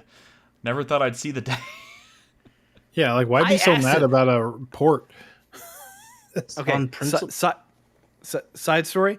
Like the year that the BFG edition was coming out, I went to QuakeCon and I did a hands-on experience with the BFG edition. And the first question I asked these fuckers was like, okay, I know you did some combat rebalancing. Can I disable the lights and have that kind of vanilla lighting experience? And they said no. Well, they just said they did. You just said they did some rebalancing. Maybe that's why you can't disable it. I just made it more combat intensive to match up to what they were building for Doom 2016. And I hate that. Doom 3 was... But hey, on the bright side, Doom 2016, pretty fucking sick. Fucking great game. Yeah. And we're getting a new Doom game next year. Yeah. Oh my god. You mean we're getting... Next year is like in 2 days. That's pretty exciting. 2 days. Yeah. Sorry. And then, anyway. So Awakening... I'm have a lot of fun with it. There's some really cool scenarios they're kind of trying to throw at you. I will say you die pretty easy in this. I mean, you I've had die pretty easy. Brad, shut the fuck up. You don't know what I'm talking about. Like in this scenario, this area right here, where there's this evidently some kind of cult has come through and just murdered a bunch of people. Like I have to eventually escape back out in there, and there's like stalkers that are walking through the hallways, kind of looking around and hunting for you. So when you say stalkers, are we talking about like stalkers, like stalkers? Stalkers, yes, Okay. like the stalker games, yes. The scavenger hunter killer guys, yes. Gotcha. And you can sneak through this area. I know you can, but it's all about like looking at your wrist on your left hand to see your watch, which has your stealth indicator light. So if it's lit up blue, then you are pretty visible to the enemy. So it's like moving through darkness in a already dark game without your torchlight on, and getting used to the environment and knowing patrols and just praying that you don't get spotted. You look on the underside really of your wrist or the top of your wrist? Underside. It's in this game. It's the underside. I'm actually a little so- surprised that you're not an underside wrist person in real life. I never these liked days. that. It I've is never so liked that. much cooler looking at the underside of your wrist. Can we all agree on this? No. Yeah, you I both would not both of side y'all forward are for not anyway. under wrist wearers. Nope. No, I mean, how many people have you met in real life that walk around with their... I would bet $1,000 that at some point in Chris Davis's life he gave it a try. You know what? I'm going to try being an under wrist wearer. I will take that $1,000 right now because you are entirely wrong. Don't you fucking lie to me. I ain't lying to you. That's the factual truth. I've never even thought about it until now, and now I kind of want to try it. Oh, Nick. Nick, no. Do it to bring it back. I'm doing it. I'll do it right now. I'll take this watch and put it on the... I'm turning it. Anyway, this game is pretty cool so far. And since this is on the Steam Family Share Library, like I would encourage y'all to give it a try. Like it's not you're Half-Life Alex, and if you have expectations that this is supposed to be like Alex, you're fucking wrong. But in a good way, at the or same time, it's like I mean it's good in a different way. Because I certainly want some things to be like Alex because they were just so damn good. Yes, we all want things in life. Doesn't mean you're going to get something on the quality tier of Alex. Hey, this looks pretty rad to me. Well, you know what? I hear the VR game of the year is Batman, not this fucking. But that thing is Metro game. it drives me so crazy that Batman game is limited to one headset. Yeah. And it's the headset I don't have. But you know what? Yeah. Batman doesn't wear his Batman doesn't wear his watch under his wrist. I don't believe you Goddamn for right he one doesn't. goddamn second. You're telling me Bruce fucking Wayne has never worn a watch on the underside of his wrist? Why would he? Because he's That's like a, there's that's like a two thing for headsets like that soldiers. will play, yeah. That's like a EDC fucking tactical bullshit. There's two. A rich man, like a blue blood, a man from money.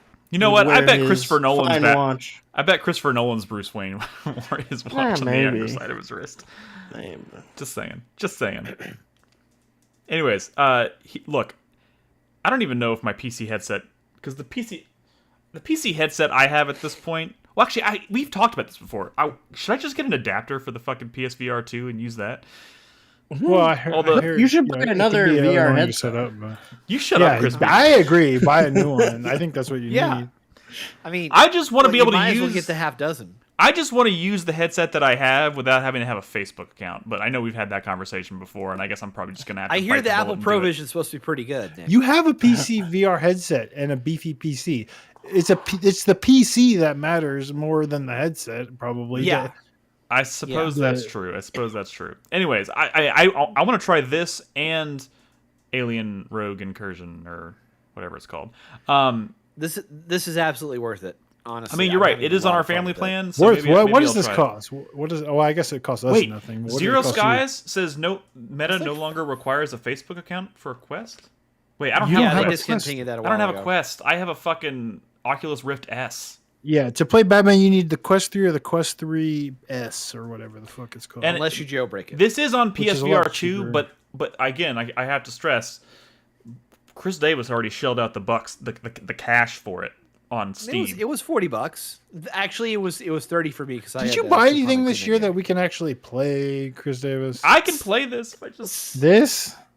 Yes! Yeah, that we want to play. I mean, that we want to play. What did you buy on Steam this year? You. What did we buy on Helldivers. Steam? What did you bought Helldivers on Steam this year? Yes. But we can't play that together at the same time, so that doesn't help us. I mean, I think we have multiple copies of Helldivers 2 on our family plan because I have Helldivers 2, and Chris Davis has. I'd like to know what he's contributed to the family this year. That's all. That's all. I've contributed quite a few indie games. Look, let's premium indie games. Let's not do any dick measuring here. Let's switch. Okay. Let's it's not switch dick topics. measuring. This is about family. This is about being a. What is this? Fast and the Furious. Mech Warrior Clans. We could do. That's Earth on Defense Game Pass, Force bitch. 6. That's on Game Pass too, I think. You've been buying Game Pass games? That ain't helping us. Arcseed. Deadlock. Arcseed? I got us all Deadlock? Deadlock. No, you didn't. I mean, Yeah, I you did. didn't. Literally everyone could fart out a copy of Deadlock for someone else. Come on, Yeah, man. but not in the initial days. I got it for us. Stalker 2. Stalker 2. I got that. I also got that On Steam. I got Okay. that. Yes. Wait, y'all both bought it? Yep, we both bought it. Hey, No, we have speaking a of Stalker 2, look, I don't want to spend. a Oh, lot. Stalker 2's on Game Pass too, you dick. It is. Both It of y'all, is. why y'all buy that on Steam? It's Look, have I Game could Pass? go. I could talk about multiple reasons why I decided to pay for it on Steam, but I'm not going to get into that. But I would like to talk a little bit about Can Stalker you say 2. one reason? Well, I mean, for one, that studio went through some severe hardships while developing that game, and I wouldn't. Okay, I didn't. You mean asked- that. you Well, support motherfucker- the developers. Look, according to Phil Spencer, Game Pass is like the best way to support a developer. No. Okay, look, I want to Somehow. talk. I want to talk for a second about Stalker 2. Utopia. All right, hold on. I'm gonna switch. Oh my god, that just worked. That just worked. Okay, Indiana. cool. Did you didn't buy Indiana Jones on Steam? Did you? No, I did play Indiana Jones on Game Pass, which I'm thank not going to talk about this week, but I did finish that game. That's a damn fine video game. I did too. Look forward to talking. Fan-fucking-tastic. But You look, should have bought it on Steam. God damn it. You don't have Game Okay. Pass, Chris? One of you guys should buy Caves of Cud too. You should buy Caves of Cud. we should all just start making. I don't need fucking money. We should all. You know what we should? We should start like a list. That's true. That's true. We should start like a Maybe Google you- Doc list of like games that we want, and just see if, and just wait for people to and have us like share, like pick like who's gonna buy what, and just like plan that shit out. Look, That I want is to talk. what thrifty people do. I want to talk about Stalker 2 for a second because Okay, so where are you at in Stalker 2? Give me I the am in deets. garbage. The second zone of the game is called garbage, right? So look, I when we talked about it last time, Chris Davis had played like 30 hours of it, and I was still like 4 hours in and struggling to get the thing to work. And now they have since patched the game like 3 times. One of those patches was a 110 gigabyte patch, and now the game runs beautifully on my machine. You're not crashing out anymore? I'm not crashing out. I've had a couple instances where like when you start the game, it goes into that compiler where it like compiles the shaders and shit, and then like it's like frozen there, or not frozen, but like it just stopped loading, so I had to restart. That happened like 3 times. But once I'm actually in the game, I've had like several multi-hour sessions without any issues. So I'm finally playing Stalker 2. Probably one of my most anticipated games of the year, and holy shit! I don't think you could keep calling that on December 30th. Why? Why not? Oh, you mean like what? I was saying up until like prior to release, I was calling this my most anticipated game of the year, and now that I'm playing it, finally, I'm so happy with it because over the years I have realized, I just don't care much for shooters these days. Mostly because I feel like they're very formulaic and a lot of them are What like. about Atomic Heart? I mean, but like, look, if you look at like the shooters that I really have championed over the past few years, the ones that I love, you'll probably see some things that they have in common. Like I like the Far Cry type experience, right? Where you're dropped into an open world and it's all about atmosphere and exploration and stuff, and shooting just happens to be something that you do to defend yourself in that world. Like that's the kind of shooter that I like to play. And I've also over the past few years really taken a liking to like the survival genre in general, right?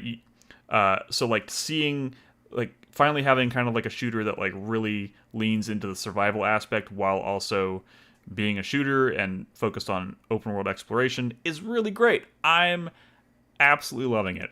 But like the combat in this game is so scrappy. I fucking love getting into firefights in this game because they're intense. I die a lot, but like those moments where you like react and like turn and like shoot a guy in the head and he goes down, and I'm just like trying to catch my breath. Like there's so many moments like that are just amazing. But like for me, it's been about the exploration in this game and some of the shit you find and the anomalies, man. The anomalies are so cool. And I know that's a major part of the series in general, and up until this point I've only played was it Shadow of Chernobyl, or did I play Call of Pripyat? Call of Pripyat. I played Call of Pripyat, yeah. Right? And I feel like it was a thing in that game, obviously, but I feel like everything just kind of, I understand the system a lot better in this game. I understand kind of the like when I should be pulling out my anomaly detector, and when I should be what like visual cues in the environment that indicate that there's an anomaly, and when I should be throwing the bolts to try and temporarily disable them, and like all that shit. It's so fucking cool. But like the one thing that they may have had this in the other games, but like scattered throughout the open world, they have these like really crazy anomalies, like these like really obviously special anomalies. And a lot of times, if you can find a way to kind of like bypass the effects of that anomaly, you can find these like legendary artifacts that don't have any negative impact on your stats when you equip them, and they give you like these really unique stat boosts or abilities and stuff. Like in the first zone of this game, there's this like, I was walking by this like pond, and in the middle of the pond there's just like this big bubble, like floating bubble of water that's like pulsating in and out, and as it pulsates, like all the trees and all like the stuff around, like within like 100 feet of it on all sides, just kind of like gets pulled in and it gets crushed. It's like a tidal effect. Yeah, it's like a tidal effect, and then when it pulsates back out, everything kind of like goes back to normal. So you have to find a way to kind of like sneak through that, and if you get right up next to it, you can find like a legendary artifact that allows you to like heal much faster when you're taking gunfire and stuff, so you don't die quite as quickly. And like, so in that first zone alone, I found 2 legendary artifacts that like were really fun to just try and like wrap my head around and survive, and the rewards have been really great. And there's like, I think there's like 9 zones or something in this game. This fucking map is enormous. So I'm just like really into just like, I spend like half my sessions just like walking around, exploring, and seeing what I can find. It's you know, it just feels so organic, and that's the kind of shooter that I love. That's why I was excited for this game, and now that I'm actually able to play it, I feel like it fucking delivers, man. It's so great. I did have to mod it once, or one thing about it, because the flashlight in this game is fucking useless. Duct tape mod. What a punk ass. No. I didn't. The duct tape mod just means you don't have to like manage it, right? You don't like. I'm kidding. Go ahead. I just modded it to make the flashlight brighter, because like when you use the flashlight in this game, it like you can see like 2 feet in front of you. Okay. And Tech asked what difficulty you're playing on. Normal. I'm playing on normal all the way around. Oh my god. What is that wrong? Is it wrong? There's nothing wrong with normal. There's nothing wrong with normal. This game's hard, man. Even on normal, I've died. Playing on hard. I've died so much on normal. And Brad, he's already got a handicap because he's playing with controller. Look. I am playing with a controller, yes. Wow. Fuck all you hoes. Built-in handicap. But like, look how bright this flashlight is. That is not normal. That is not the norm. And I'm honestly jealous. You should mod. I mean, you should mod it. It's Oh my god, I mean, you too? I already have a mod going on. You fucking cowards. Hey, dude, I played mod it. going on that Flashlight's cuts- not bright enough. Like, me scared. No, it's not about being scared. It's about like being able to Yeah, see where you're going. I spent being able to see 15 more than 10 feet in front of you. I modded it yesterday, dude. I've played like 15 Wow. hours without it. So Did you now mod your Dragon's Dogma so you could see in the dark too? No, no. I did That's not just do turning that. up the gamma. You don't even have to mod it. No, I'm using a mod right now that cuts the weight of food and ammo in half. Oh, you bitch! That is so God. useful. You guys Oh don't my even god, like this Stalker's game, all do about you? suffering. What the fuck are y'all doing? Hey, there is one mod that I'm thinking about installing that is actually, I think, a legit complaint I have. Like, because when I'm walking around in Turning the this shit world, into Metro. when I'm walking around the world and you see other like NPCs walking around, I have the hardest time deciphering: are these guys gonna attack me, or are these like friendly NPCs? And there's a mod that will identify them visually, like with like a thing over their, like an icon over their head. Dude, I can't tell. Sometimes I approach these dudes thinking that they're friends, and then I get like right up next to Welcome them. to the war zone. Welcome to the fucking Fog of War, baby. real Look, life. Hey, I haven't come on. installed it yet. At the same time, like Stalker is all about its fucking gigantic modding community. Skill issue. Look. I haven't installed that one yet because I do feel like it's a bit of a cop out. But look, I'm enjoying the hell out of this game. It is thus far kind of like everything I wanted it to be. And I think that's the important thing. This game works now. Can I say, if you happen to have an NVIDIA 30 series card, it works.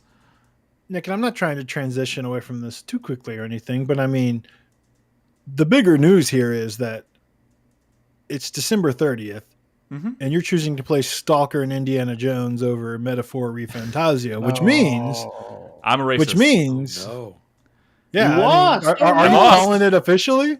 I mean, dude, there was no world in which I got this working and I was not going to play it. I mean, I don't know. There's no world in which you But- weren't going to get enough points for the Look, list. you know I what? mean, there's no world that you want. Would Metaphor have put him over the edge? Oh yeah, by like Yeah, 3 or yeah. 4 points. I only needed 2 more points, and and this one was worth 4 on Brad Okay, Bull's let's not be stupid crazy. You finished Final Fantasy Rebirth, which we had to kind of push you to finish, me and David, to be fair.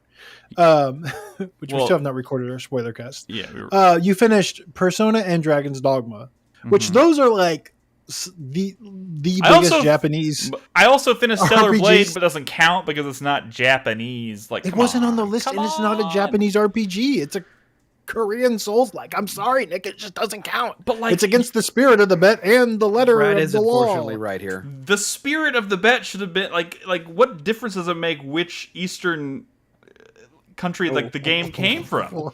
Easy, buddy. Easy, buddy. Careful. Careful. Your argument has always been your argument. so has, The Nick points is were saying- balanced Nick is- around the games on the list. Nick is The ones saying, that you- I wasn't racist against Japanese people. I was racist against against all of them. Asians. No. My point, Crispy, is that Calm down, if he was Chevy also Chase. if he was also including games made in Korea, I would have enough points. It just wasn't on the fuck. Oh, and Wukong, right? Because you played 2 fucking Souls likes made in countries that are not Japan. I also When you could have just played Rise of the Ronin. How many Hey. Chinese games did you play this year, Nick? Well, I mean, probably more 2. than you The think. answer is 2. I mean, how many were Tencent backed, or like? Look, Anyways, look. the point is the list was balanced around the games on the list and the points. I'm not that were really available pushing for back those here. You know games. that, right? Like I am I'm admitting saying- defeat. I'm admitting defeat. But like the crazy thing is, like Game of the Year, 90 RPG of the Year, 93 on Metacritic. Like it's not like Metaphor was like. I played Metaphor 2 days ago, Brad. Like I'm not stopping Metaphor, but like I'm still probably maybe halfway through Metaphor. But like, you could have waited on Indiana Jones. Look, when I started playing Indiana December Jones, release. when I started playing Indiana Jones, I thought it was like a 10-hour one, like quick in and out kind of like game, and then I ended up playing it for almost 40 hours. Whatever, dude. You were gung ho about this list. I'm also Metaphor received glowing reviews. Look, can I ask you something? yeah. Are any Japanese games going to make your top 10 list? Damn. I think that's still being decided. No. And you better not put another fucking pity persona on your fucking No, list. I mean I am considering Metaphor. I am considering it because I really don't do it, dude. Don't do it. What do you it's mean embarrassing. don't do it? What are you put talking Persona about? 5 on your list after 20 hours and you never went back to it. It's not right. I played Astrobot. That's Japanese. Oh, I mean, half that studio is like white dudes. Come on, man. Wow. Oh, look. I'm just Astrobot wasn't on the list. The list was made at the beginning of the year, and the points were divvied up in a way that it could reasonably Brad reach wanted 10 points by picking various games, and he easily could have. Brad, he could have played one Falcom game, but I don't want to. Wow. You still have a chance, Nick. That's the point of the list. You don't want to play the stinky Japanese games. That's the whole point of the list. That's not true, though. They just make better games. Whoa! You're doing I'm the kidding. Fish. Your games are bad. I'm kidding. I'm fucking kidding. Don't cancel me. I'm just kidding. Wow. Somebody clip that shit out It was right like, now. look. There was just a lot of stuff I wanted to play this year. Okay, and it just so happens happens that not a ton of them. Like were every year, Japanese Nick, games. you want to play lots of non-Japanese games. You know what? I'm super fucking excited to play Nick. Monster Hunter in February or March or whatever the fuck. Nick just has demographic concerns. It's not racism. Oh, look. Hey, Metaphor look, I saved you was however much money you were going to spend printing me that not racist ID card. You know, I was going to laminate it, Nick. I have a laminator at work. Do you really? Yes. Okay. Oh, man. Look. I mean, I really thought this was like a layup for you. I really did. After Metaphor, the buzz around Metaphor started to like go off the charts, like even before release. I'm like, oh, just like an easy win for him. Man. You still have a chance. And I'm telling you, it's not with Metaphor. It probably wasn't any of our plays to decide that Nick wasn't racist. True. I was just trying to make it funny. I hear Grand Blue is quite short. Like the main campaign in Grand Blue. You want me to spend my entire day off tomorrow starting a new Japanese game and trying to beat it in like one sitting? I know that sounds repulsive to you. I'm sorry, but you do spend all day playing video games sometimes. Look at how long to beat on Grand Blue. Goof Pfeiffer in chat said he'll never let you forget how hard he had to fight for that last game. Like, don't do it, Nick. Goof Pfeiffer in chat says, "I'm Japanese. Am I still allowed to be subscribed?" Yes, I mean, you are. If you want to unsubscribe, I understand. Yeah. I'm so sorry. Oh my god. You were more excited about this kicking the shit out of this list than anybody. Brad, I feel like you of all people should understand the feeling of having so many games you want to play but not enough time to play all of them. Well, I've played at least 500 hours of Japanese games this year, so I don't want to hear it. So what is Nick's punishment? He's racist. It's just the status quo. That's his punishment. The punishment is he stays racist. And we get to keep calling him a racist. That was the bet was that we don't get to call him racist anymore if he gets the points. Give me another chance, right, Brad? Before our first show of 2025, make me a new list for 2025. Oh my god! Just so you can embarrass yourself again. I'll try again. If I fail next year, you can. I'm like twice as racist. You can say it. Look, you don't just like trip over and find yourself at a clan rally or whatever the fuck. I'm just gonna keep setting myself up for failure and making it worse. Wow. No, Suikoden HD was on the list because we all thought it was going to come out this year, but it didn't. So. It did not. But that I don't think that would have been the one, right? That I would have been able to get through. Yeah, look, I mean, who likes that series? Only fucking idiots, I guess. Weebs and old people. I mean, you make a good point. Oh, I know exactly what to add to the list, Brad.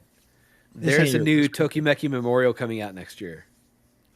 What is this shit? Let's get him to play I made a through list that that. was reasonable. I made a list that was reasonable. Like games he might actually entertain. Death Stranding 2. Unicorn Overlord was on that list, and that's one of the best games of the year. I don't doubt it. I don't doubt it. I don't have fucking time. I mean, but the dumb thing. The dumb thing is what? Can we all just Unicorn admit that Overlord? Oh, 1,000%. Can we all just 100 admit plus hours? 1,000%. Look, Brad, listen. As someone who just famously doesn't really finish a lot of the games that he starts, I feel like it would be a lot more fair if you just like gave me the points for spending a fuck ton of time playing all these games, because I did spend 40 hours with Metaphor and I'm still going.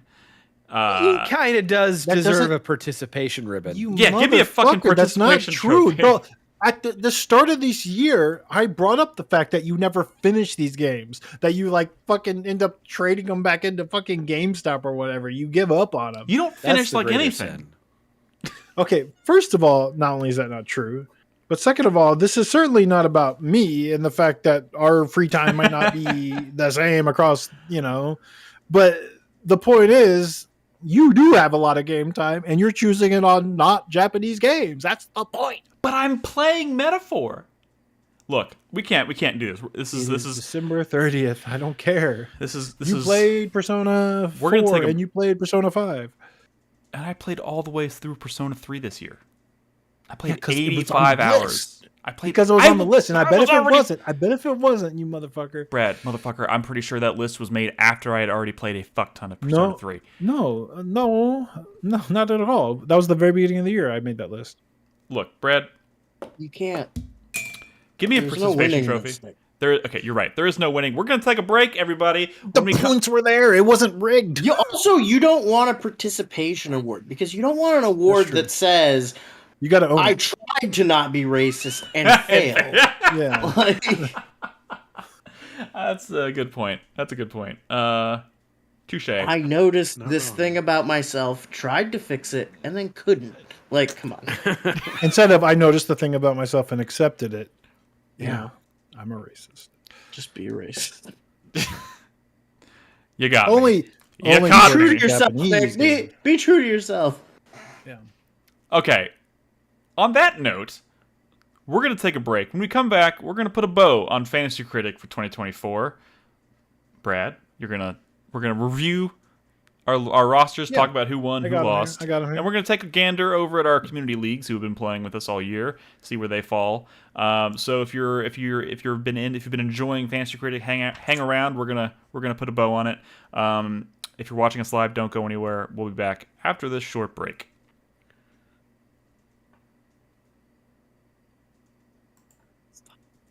All right, what do we got? 820. Ah, shit. I did make a timestamp for when we started talking about me being racist. Sure. Why? So I'll you can add it to remove the it from information. so you can remove it from the podcast. Commence the scrub.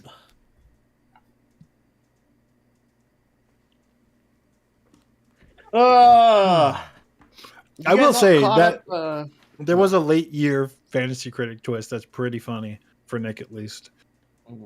Yeah, funny, haha. Well, a lot of stuff happened at the very end of the year, which is kind of crazy. Yeah. Yeah. I'm gonna get some water. I'll be right back. You guys all caught up on Wallace and Gromit? No. Is Never that the watched new any hotness? You should be. The new one's coming out. Curse of the Were-Rabbit? What are we No, talking about here? that's the old one. The new one is Murder Most Foul. It's the return of Feathers McGraw from The Wrong Trousers. Oh man, Monument Valley 3 didn't even get a page in Open Critic. No, I didn't think it would. That's why I didn't bid. Okay. It had one, but they were accidentally linking to the last game, not the new one. Well, that would have been nice. Well, no. I mean, that wasn't the right game scores. All right. I will say, do you know what my late year? So I still had Mario, and I could have dropped it easily, right? Because I still had my free drop, and I had delay drops, but I had my free drop. I was going to replace it with Caves of Cud, the 1.0, but what I realized is that Nolan still had a lot of money and an open spot, and me introducing the bid was just going to give him the chance of getting that game. So I'm like, well, it's not worth it, because if neither of us get it, I'm going to win easily. But if he gets that, which it ended up at what is it? What is Caves of Cud on Open Critic right now? I mean, for me to pick up that game, I would have just been running up the scoreboard. It's at a 95 on Open Critic. So if he would have gotten that because I introduced the bid, this is what makes public bidding tricky, is that you can't just have the games you want. You have to bid on them. So it's like, I'm just not going to bid. I'm just going to keep Mario. Or Carlos could have picked up the game. In one of my other leagues, 5 games I didn't get any points for. Plays with a bunch of eight-year-olds. And yet I didn't come in last. You've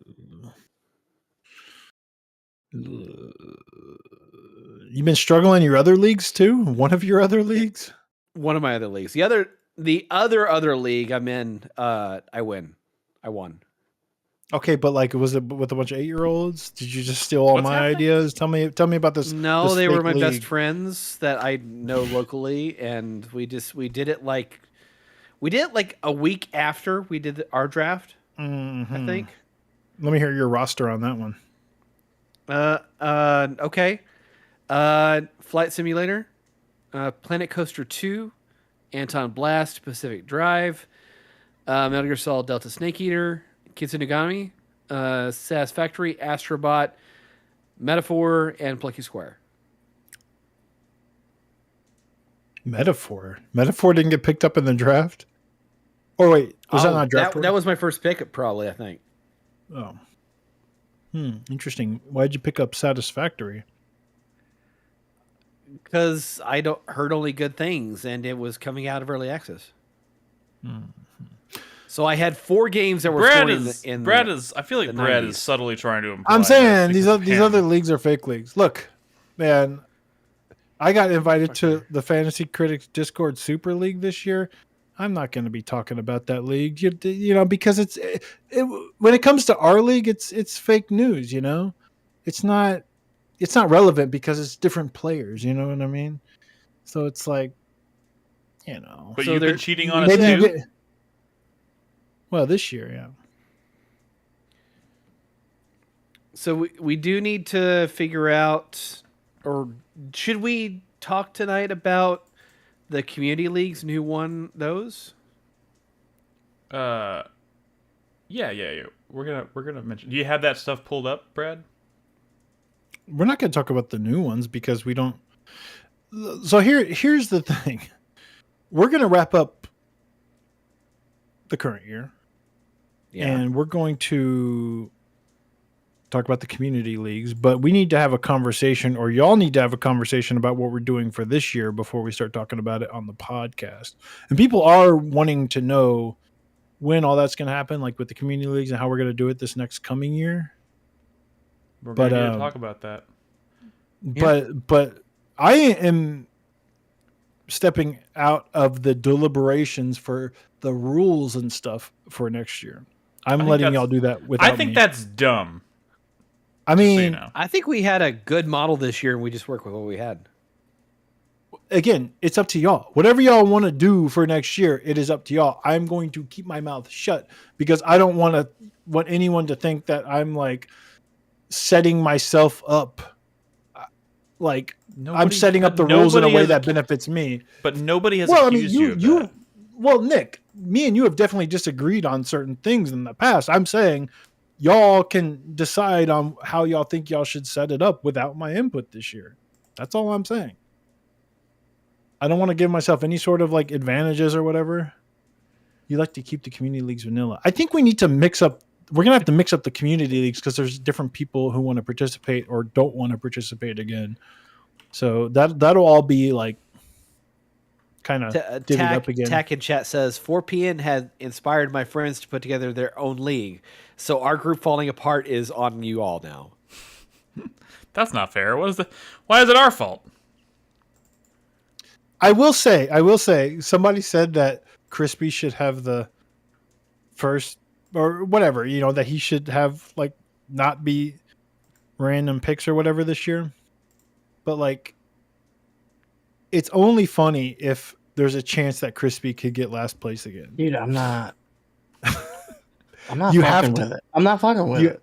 You have to roll the dice. I'm not. I don't. Dude, I can't. I mean, my first round pick did not even come out. So at that point, was I even second pick? I mean, right? Who cares?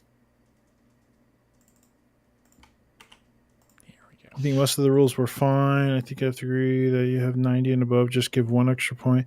But that's what I'm saying. Like, I have opinions. I would like to keep my opinions out of it this year so y'all can tailor it however you want. There's a lot of talk about remakes and stuff, right? But I think we got those things figured out.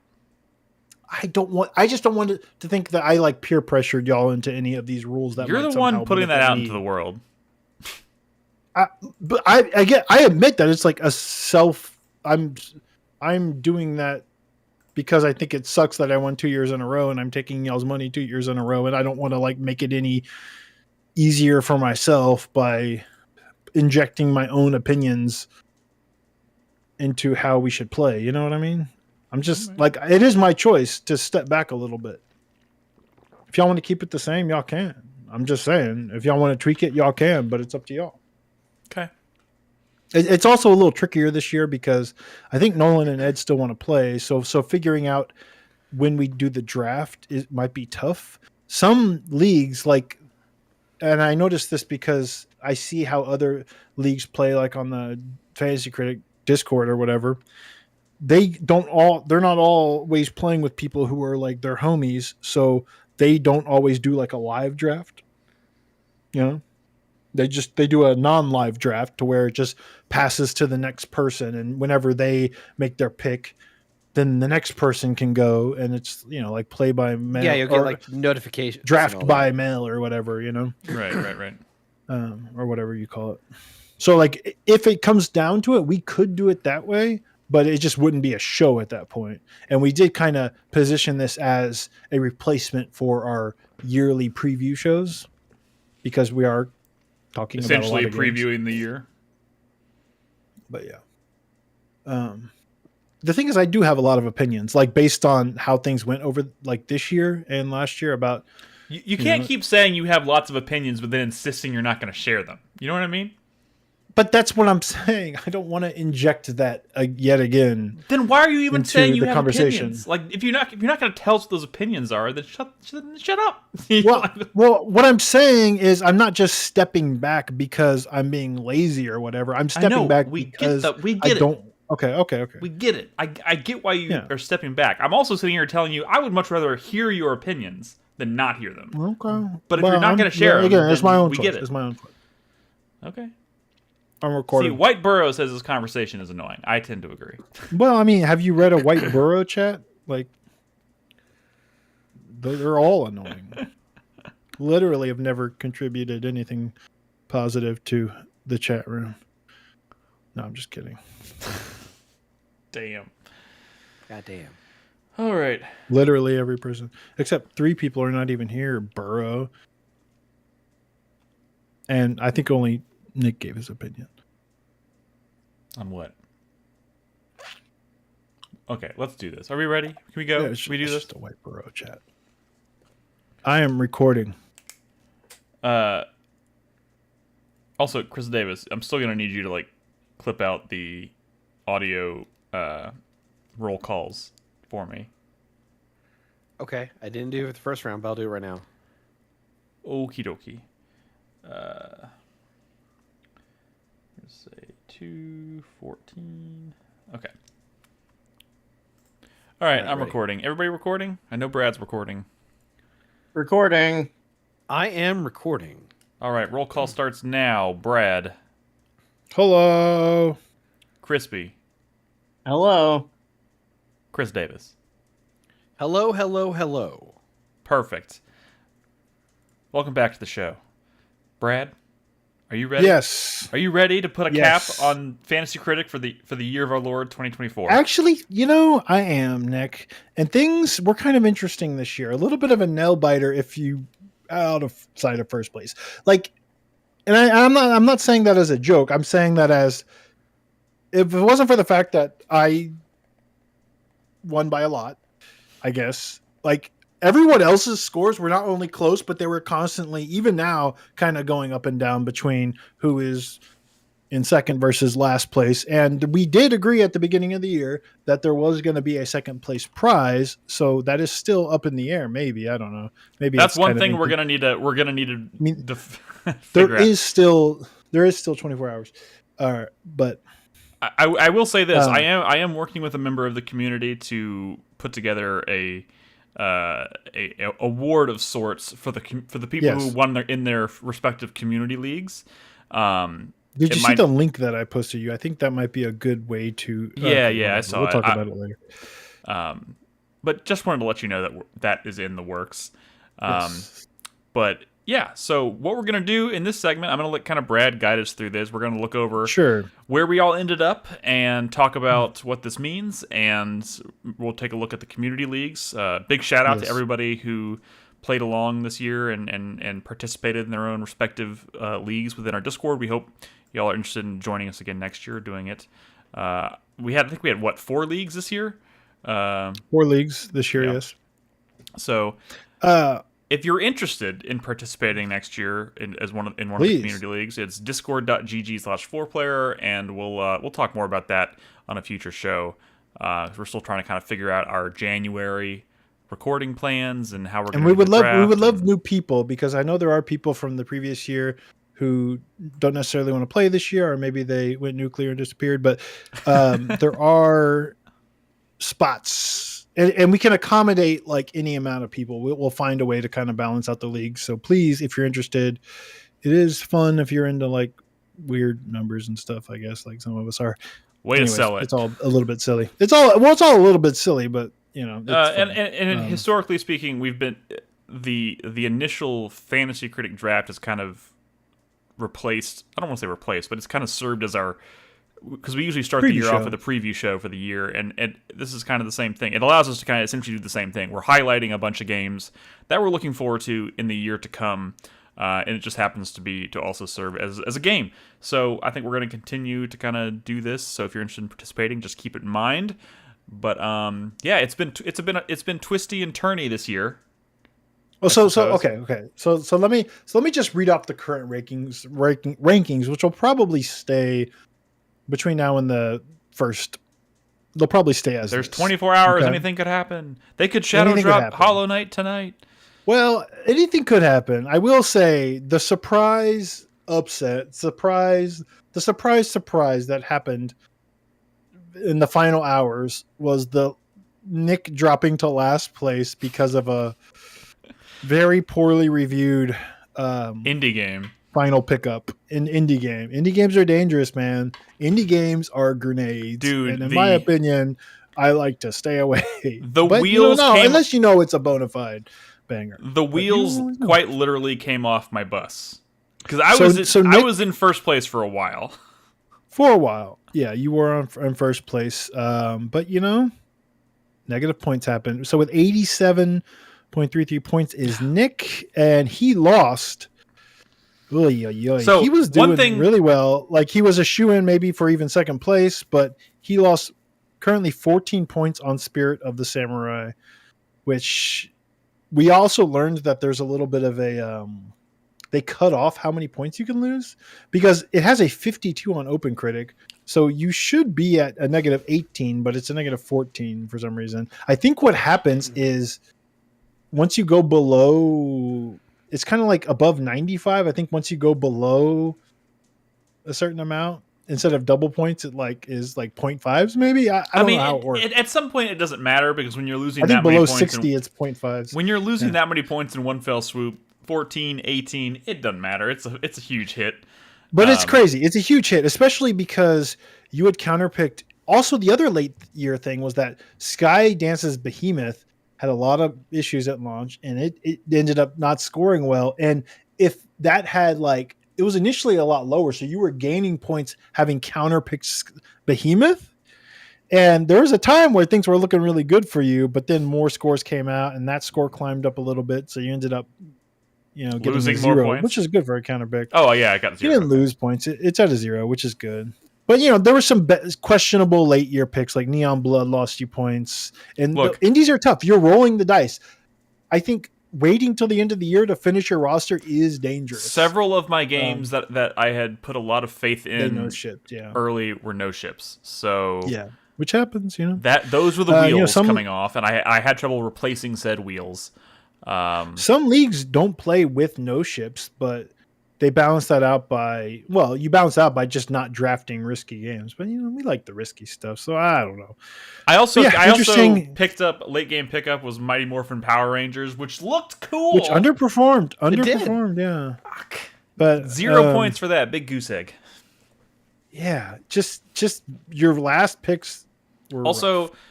I think it's worth mentioning. I think because I did super drop one of my counter picks, so like the points that you see on, they're actually less. It's you would lose another 7, or no? Is it counting that as a minus 15 already? I don't actually know. I think it doesn't. No, because you could have still picked up a counter pick. So I think it's actually you lose 7 more points. Yeah. So but it's weird. Place. I'm looking at my ranking. Oh wait, never mind. Okay, never mind. I see it now. I was looking at projected points for a second. So yeah, my score is going to go down further. I have 92 points. It's going to go down by another 7 points. Oh shit! And second to last place, also a bit of an upset with some late year drama. Ed with 101 points. No one could have predicted the flight simulator disaster, which everyone assumed was like a super safe. This is either going to be high 80s or 90s because the last one was, and this one was doing some cool new stuff, but no one could have predicted the launch day disaster that was Flight Simulator. It's only scored him 5 points, and that was like his first round draft pick. So he had some late year drama, and a lot of leagues picked that up in first or second round. So I mean, kind of sad. It made sense. It was not a bad pick. It was not at all. This is not about, it's sometimes good picks lead to bad things, and it's only the universe's fault, I suppose, or Microsoft's. I don't know. In a lot of cases, it is Microsoft. Redfall fucked you last year, so maybe Microsoft is the problem. What the hell? I'm just kidding. Also worth mentioning, because I keep forgetting, I didn't come in last place last year. It was close. I came in like second to last place. But I think what we kind of decided is that the person who loses, which in this case would be me, has to their punishment is they have to stream the game from their list that scored the lowest, which means I guess I'm going to be streaming Spirit of the Samurai. I hope it doesn't suck. At least it ain't Japanese, Nick. Wait, is it Japanese? No. Whoa! If you beat Spirit of the Samurai before New Year's, I'll give you the points you need. If it's Japanese, but it's not. It's not Japanese. Right? Somebody in chat confirm. Maybe.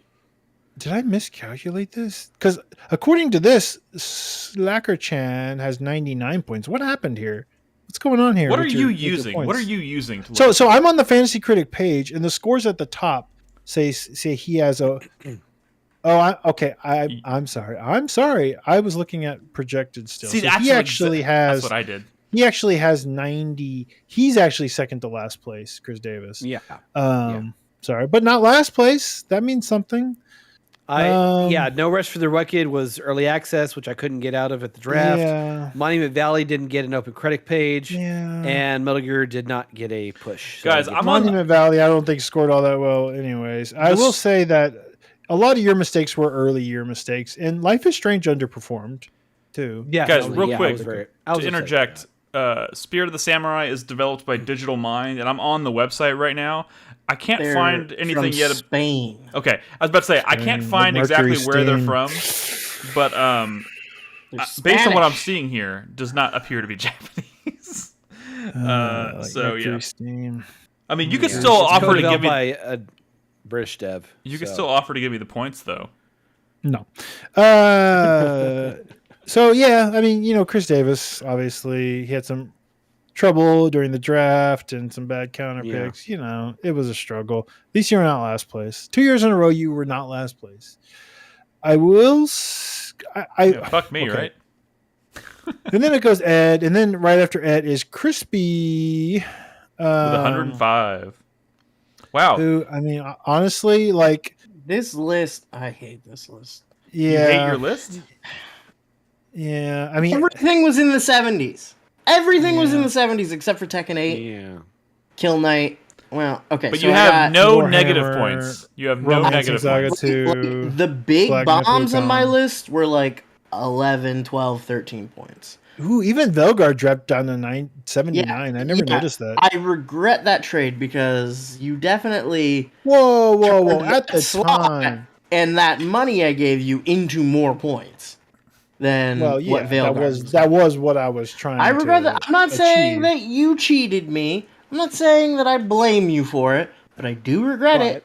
Okay, at the time, I didn't think I was giving you a 79 at all. Like, because the buzz for Dragon Age at the time was a lot better. It kind of, from where it's at before release, it kind of, I think, underperformed. Not where I was at the beginning of the year, in my opinions on that game. It changed when they started showing it, right? I'm surprised it creeped down. And I'm actually kind of wondering, like, some of this is such bullshit. Like, I can't believe. Well, the Haunty thing was a tragedy, I know. We don't have to. I mean, you weren't. Like, the best moves I made were counterpicking Metroid Prime 4, which worked out, and counterpicking Star Wars Outlaws, which Star Wars Outlaws I also hate that Star Wars Outlaws only got a 75, but like my counterpicks were fine. My counterpicks were like I dodged counterpicks this year. I was fine on counterpicks, and I still came in fucking fourth. Everything shipped. Hate this fucking game. Mario and Luigi Brothership got a 77. That underperformed. That's underperformed. Crazy. You're right. You're right. Got a 75. Like, what are you? That one. What are we fucking talking about? Like, what is the point? What is the fucking point of any of this? Stupid. I fucking hate video games. I mean, you were. Don't we all? I mean, not you. You weren't. Like I said, aside from me, it's not like everyone was like so far apart. You weren't not trailing Carlos that much, who's right ahead of you. Dude, I played two games on this list. I played 2 games. He had great counter picks with unannounced Donkey Kong and Mina the Hollower, which I had to super drop because it didn't come out. It wasn't going to come out. He did not fulfill his draft, actually. If you think about it, he didn't fill his new game franchise spots. So is he like disqualified? Oh, no. It's just the way it's laid out here. He definitely has some new franchises. It's just the way it's laid out. Okay, so but he had some strong pickups as well. Yes, he is missing a game. Again, another reason I didn't actually bid on Caves of Cud is because he could have just scooped it up and got 30 fucking points from it. Which, wow, yeah, that would have changed things maybe. He had a pretty strong list until, again, it was not picking up that final game. He also bought your Hellblade 2, which was kind of an interesting gambit at the end of the year. You ended up using that money to buy Tragedies, of course, but if you had not done that trade, you might have been sitting pretty. But you were out of money. You didn't have enough money to fill all your spots after the Will Not releases, which is why I was worried about getting into that situation, which is why I sold Dragon Age, because I didn't want that to happen, not have enough bucks to pick up random games. The real fucking crime here is that you came in first place and Hollow Knight didn't even come out. Hollow Knight and my Mario game is still on my list. Yeah, I will get to me. I did luck out in some places. After Carlos is Nolan. As of now, he is the current second place. He also has a game that didn't get a score that did score well. on Metacritic, it's like in the 80s. Wait, which one are you talking about? It didn't Last have Time I enough Saw You? top. Last Time I Saw You is a game that scored well, but it didn't get enough top critics on OpenCritic. And there is a page. There is a page with good scores, but it didn't get enough top critics. And there is some news that it might affect the way we draft next year, and that's that OpenCritic, I believe, this is what I'm hearing. I was hearing about it in the Fantasy Critic Discord because they have a relationship with them, right? Because are they going to get connect bought? to OpenCritic?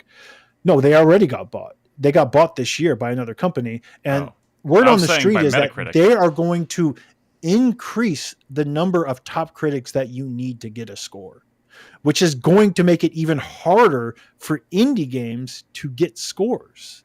Yeah. Smaller indie games to get scores, which is brutal if true. Brutal if that actually happens, which means that if during draft night, picking obscure shit could be dangerous. We might need to reduce the size of our rosters. Yeah, that's possible. It's possible. That'd make it I mean, more granted, we did not get that obscure on draft night. It's mostly in the bids and stuff later, so we don't necessarily have to. Yeah, okay. Anyways, so Nolan, if things kind of hold steady, yeah, he's gonna stay in second place with 119 points. Good, strong showing. The thing that hurt him the most early on is he counterpicked Prince of Persia, which lost him 17 points. I was convinced that he was going to super drop that, but he didn't. Did he keep his super drop? He didn't buy it. He didn't buy the super drop. Oh, he didn't. So he never dropped Prince of Persia. I thought for sure that he was going to drop it because it was a minus 17 points. He could have turned that into a -7. But whatever. Maybe he spent his money well afterwards. And he had solid pickups all around. Me, of course, with 156 points. I still don't know how I did it. Well, I know how I did it, right? Astrobot was a huge win, and I was definitely eyeing some indies that I knew were going to do really well. So, like, UFO 50, I knew was going to be, like, a certified banger, and I specifically bid on it before the Double Fine Showcase, where they finally revealed the release date, because I thought if I had waited that I might not have been able to get it in a bidding war. So I did it based on like a tweet from Derek Yu saying like it is coming or whatever the fuck. There was some news out there saying that like, dude, it's coming this year, but it wasn't official. That's when I bid on. I'm glad I got it because I got 21 points for UFO 50, which by the way deserved, maybe even should be higher because it is a goat. And yeah, I mean, look, my shit scored well to the point where I didn't have to, even though I lost a lot of points on counter picks. I didn't actually need to replace Mario and Silk Song. Silk Song I was probably always going to go down with the ship, whatever, because it's funny. Silk Song, Shadow Drop. But it didn't happen. Brad was trying to offload Silk Song late in the year. Well, like, for, like, the funniness of it, right? Yes. Because it was, like, as a Hail Mary, because the chances of it coming out are low, but it's not like I needed those points. So, like, just adding that to the narrative of the chance that maybe on Game Awards night someone could immediately turn their roster around was kind of a fun idea. That was the only reason I offered it up for trade. I didn't even really need the money. Fuck, I should have bought that. But whatever. But whatever. But I mean, it didn't come out. It didn't come out, so it doesn't matter. But like, I mean, in retrospect, it doesn't matter. But I should have at least taken the chance. And let's be real, Silk Song, I still believe is a. Y'all might disagree. I think it's a top pick for this next year. Like, that's a first round draft pick. We have now gone 2 years. I will draft it again. I'm telling y'all now. Of course you will. If y'all are ahead of me in the draft and Silk Song has not been drafted, I will pick up Silk Song. Now, if I'm like first round pick, I might pick up something else. But to me, Silk Song is still a first round draft pick. I am not afraid of the no ship. Like, I guess, like, Silk Song was a highly counterpicked game in January of last year, which is like, people are leaning too hard into the meme because if they don't think that's, because that instantly can destroy your league if it comes out, right? It's like, oh, well, I counterpicked Silk Song because I wanted 0 points and now I have -30. Oh, well, fuck me. Like, it's a meme. I know it's crazy that it didn't come out this year, but most people thought it was going to come out this year, like in January. And honestly, even summer, I still thought it was going to come out. But It's whatever, bananas that we have now done Fantasy Critic 2 years in a row, and Hollow Knight Silksong was a first round pick both of those years, and both of those years it did not release. It's crazy. So I will say, even if like you know, in the next 24 hours, that Nolan game gets like 3 top critic 10s on Open Critic, that's still not going to put him. That still wouldn't give him enough points or anything to get to my score. So nothing will change the fact that I won. And you should be ashamed of yourself. That is our league. That is our league. That's our league. I will That's say, a wrap, folks. What the prize was that we were going to repeat last year. We have a y'all pot. all still have my Venmo, so we don't have a pot. That's the thing. We don't have a pot. I guess you're right. We should definitely do that. We should actually put the money in at the beginning of the year, so I'm not I don't know like how these bugging things work. people, because it's kind of awkward to be like, "Hey, man, I remember this fantasy critic thing." Nolan paid me like he waited till after the 31st to Venmo me last year, which is fair. But whatever. Look, man. January or Chris December? Davis. Chris Davis offered me to do another like gift exchange or whatever the fuck he did last year, which you know, with some cool shit. Look, I like my plush, Chris Davis, but this did not cost $50. Wait, you know, did you make the deal? Last year I did. Yeah, he didn't pay me last year. He sent me a gift, which was this and a vinyl to a game that I didn't really play. But you know, which added up to $50. Okay, do you have a vinyl like, record player? No. But whatever. It was a neat idea. I just, you know, maybe give me the money this year. Son of a bitch. I don't know. I need a new graphics card. Give me the money, you whore. Okay. Whatever. Man. Okay. I mean, Right. we have to do that. Fantasy Critic's pointless if we don't actually have a pot. We should make a pot this year, and we need to figure out second place for this previous year as well, because that is an actual thing we discussed. And All right, once we've we'll talk about discussed that. we can't change the rules once we started drafting. All right, we'll talk about that and keep everybody abreast of what's going on there. But Fantasy Critics. Let me real quick do the community leagues. Community leagues, baby. And Community again, leagues. I am working with a member of the community to put together some art that's going to go on some kind of. Does he know? Yeah. that? Have you messaged I him talked recently? to him today. Okay. Yeah, you know, we got busy. Babies were being made and stuff. We'll get our shit together. We won't. The narrator said, you know, they did not get their shit together. That's okay. So League One, a miserable pile of gamers, which included Prince, Villasaurus, Bogart, Zany, and Brucey the Wizard. Brucey won pretty handily with 150 points. who was the next one down? Like with how many points? It was about 20 points. He had scored 155, and I will say these scores. So the way it's going to work is that each of the winners of these leagues will get the prize. So there's going to be 4 prizes sent out to community winners. Now, as far as like overall points for all community leagues, that's just like bragging rights. It's not fair to like directly compare the points in the different leagues because y'all had different players. One league even had an extra player, I think. But there will be 4 winners based on those community leagues, and whoever has the top score overall can have the community league bragging rights. Maybe we'll throw in a cheap consolation prize for that person, but like that means a little bit less, if that makes any sense, because you weren't directly competing for top scores. I mean, you know, a crazy. Okay. Let me just read off the scores. Let me read off the scores, the final scores. Are you going to tell us the games? Like maybe just pick out a few of the highlights. No, let me do points actual. Okay. Yeah. So Brucey the Wizard with 155 points.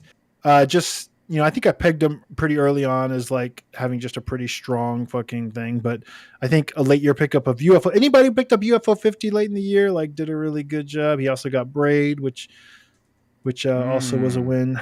But you know, he had Rebirth as his first pick, which is again was one of the best scoring games of the year. He ended up getting Animal Well, just like a really good roster, and he ended up counterpicking Spirit of the Samurai, which is crazy that someone even drafted Spirit of the Samurai on draft night, which did happen. Dude, I'm gonna be on honest. Draft Like, night. I've had my On eye draft on night. Spirit of the Samurai for a while, and some of those Yeah. early reviews that were not top critics had me thinking, "Oh shit, this is gonna be good." You know what I mean? And it kind of really highlighted why the whole top critics thing exists, because like Yeah. some of those early reviews for Spirit of the Samurai were talking about like this is one of the best Metroidvanias ever made. And I was Yeah. like, "What the fuck? That sounds amazing." Well, there was that one review. That first review gave it a 10 out of 10 and said it's one of the best Metroidvanias he ever played. And maybe it is. And I Maybe- messaged Nick and I was like, "Oh shit!" But maybe he also only played 2 Metroidvanias in his life. That's true. Maybe that's true. Maybe he only played Animal Well pre-credits. Oh fuck you. Whatever. That's an inside joke. I do think Brucey might lose 7 points because he does have it. It looks like he super dropped one of his counters, but that still keeps him in the lead. Behind him is Zany, who drafted Tekken 8 in his first round, which was a good pickup. Of course, he ended up getting Zelda late in the year, Lorelei, Astrobot, just strong fucking pickups. But he lost 17 points on Indiana Jones as a counter, which is pretty brutal. Betting against Indy, man. Don't do that. Yeah, well, you know, I mean, I get Indy why. Indy overperformed. No one thought it was going to score maybe quite as high as it did. Which I'm Banger-ass glad it game, did. though. But I mean, his roster all around was very strong, so it makes sense he was in second place. Right behind him is Bogart Bear with 103. Again, strong roster. Got Dragon's Dogma, Persona, Frostpunk, Unicorn Overlord, Indiana Jones, all good high 80s games. Struggled a little bit. He picked up Flintlock like Ed, which big -1, and lost 10 points on Pacific Drive. You know, like again, pretty strong all around, which makes sense why he got the score he did. Keep in mind, I believe that the community leagues did draft like one less game than we did, so the points are not even comparable to our league either. I think we drafted more games. Yes. So these scores are good. They are smaller rosters. Yeah. Villasaurus Rex came in second to last with 90 points against strong. Are we still in the same league? Is this the first league? Yeah. He had an empty spot. I'll go quicker. He had an empty spot, but he countered. Thank goodness you're here. Wukong lost a lot of points on counters. Congratulations. And in last place. In last place, I had to build up to this one. And in last place with -7.01 points. What? Prince of the Universe with the -7 on the year. What? What the How? Well, he picked Silk Song was his top pick. He had 2 empty spots, 2 games that didn't ship or didn't get scores or didn't ship. And his counter picks were the Plucky Squire and Animal Well, which lost him 19 points. Oh God! Ow! I told him Animal Well was a bad counter pick. I didn't think negative scores were possible. He also picked up Spirit of the Samurai. Okay. Okay. Nine Souls and Prince of Persia did well. Everything else was a tragedy. Yeah. You thought we were playing I that feel like lowest score league? Yeah. Come on. So his whole thing was when that he does his next league with us, he's like for this year, he's not. He's not playing. No, again he this should year. get like 2. He should get 2 not- picks at the start. You're not Like listening. that deserves better. He's not playing this year. I think he got kind of bummed out. Sorry, Prince. We do love you. Sorry, But he was Metroidvania mania. All his games had to be Metroidvanias. So that would explain why he picked up. He did. Spirit of the He Samurai. did pick. He did draft Savior, then why which is did he like famous. counterpick- I don't Animal know. Well. Yeah, I don't know. He should have been Don't counter know. picking Metroidvanias. He That's could like only against it. counterpick Metroidvanias too. But congratulations to all. Let me speed up a little bit. League 2 was the difficult 6. They had 1 extra player, so their top score. It would have been harder for their top score to compete against the other leagues, of course, because they had 1 more person. But they're number 1 with Brad Skate for Life. Still had 135 points, 0.89 points, which was impressive. Even though he picked up Flight Simulator in the first round, he just kind of his roster bangers all around. He got UFO 50, he got Zelda, Nine Souls, Prince of Persia, Paper Mario, just SteamWorld Heist 2. Honestly, a lot of World of Goo 2, a lot of the ones I ended up grabbing, and his counters were great. both were no ships of Out of Metroid. So, he Has killed it. anybody seen Brad and Brad Skate for Life in the same room together? Is all I'm saying. Well, trust in Brad. Right behind him was Revix, right, Nick? Revixie, you mean? Revixie. Great roster all around. Ended up counterpicking Neva, and that kind of killed it for him, maybe. Never should have done it. Yeah. He countered Neva. Right behind Revixie was Ichis with 112 points. Pretty strong, but Silksong. He was a first round pick and he couldn't replace it. Guess it didn't have the money. Oh, he also picked up Baby Steps, which didn't get a score. But everything else looks pretty strong. Baby Steps. Did Baby Steps actually come out? No, it didn't. It didn't come out. Halcyon behind him with a 96. His top pick was Hellblade 2, which we know underperformed. He picked up Monument Valley, which didn't get a score. Right behind him, Drunken Merchant with 86 points, who got Final Fantasy VII Rebirth. Ended up counterpicking Plucky Squire, which hurt, and just struggles. I mean, all these are really good scores, actually. And then we get to Aptum in last place, who, again, not a bad roster at all. Picked up Dragon's Dogma 2, Tekken 8.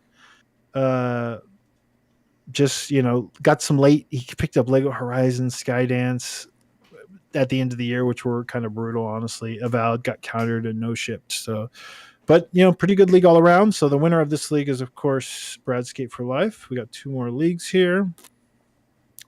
League 3 is...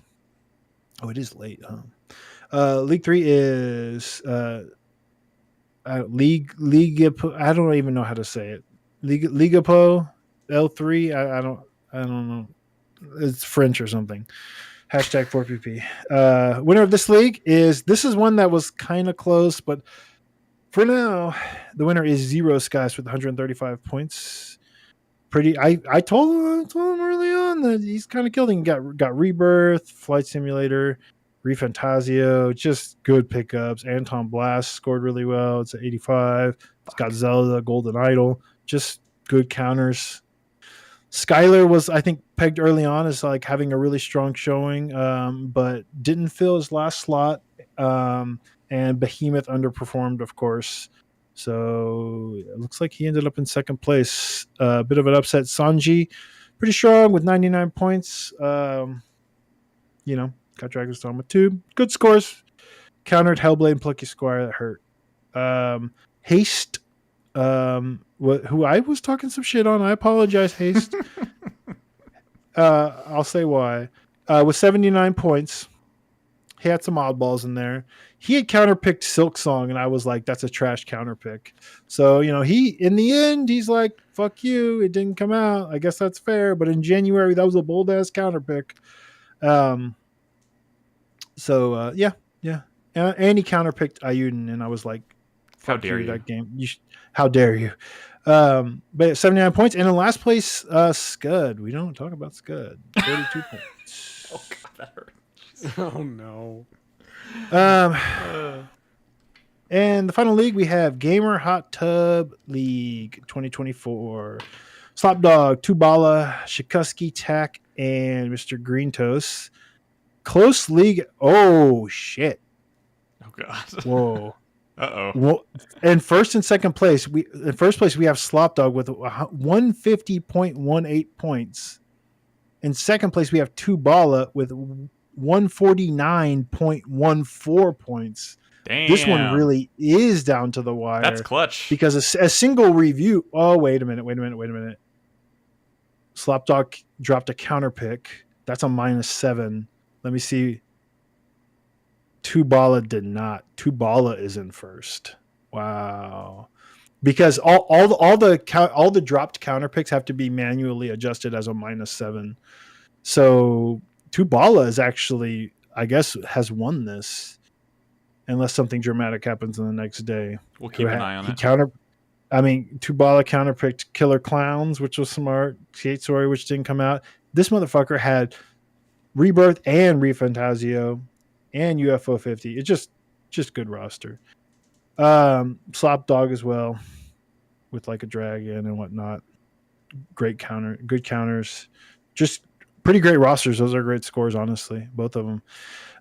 We have links to these in our Discord if you want to like really kind of like fine tooth comb over their scores and whatnot. And maybe next time I'll stream, I'll probably break down these a little bit more, talk some shit. Shikuski in third place with 122 points. Again, really impressive. Counterpicked at Justice League, which put Shikuski as an early front runner because that game did not do well. Tech with 108. Suikoden fan I see. She did good. She got Astrobot, and Satisfactory, which were great. Counters hurt late year. Or I mean, okay. Tech famously countered. I gotta point this out. Famously countered Microsoft Flight Simulator in January, which I called crazy on a stream. Why did you counter this? This is a dumb mistake. And it worked out for him. Yeah. She nailed it. So, yeah. Which, who would have saw that coming? But apparently... No. It's a bold move, Cotton. For her, the writing was on the wall, I guess. Well, whatever. Someone at Microsoft should probably hire Tech because that's crazy. And in last place, we have Green Toast. Tragedy. Well, the tragedy is clearly Prince of the Universe. But Green Toast with 24 points did have a full roster, but not all his games came out. That can't be right. His top pick was Skate Story, and then The Altars. We got to have a No, his top pick was Lorelei and Laser Eyes. No, it wasn't. Oh, I can't sort by draft order anymore. I don't know why, but maybe this is not score. Yeah, you're right. Maybe this is not draft order. Okay, yeah, struggled. Famously picked up Kill the Justice League, which put him in kind of like a not good place early in the year. Did I have Kill the Justice League on my list last year, or was that this year? Then you did.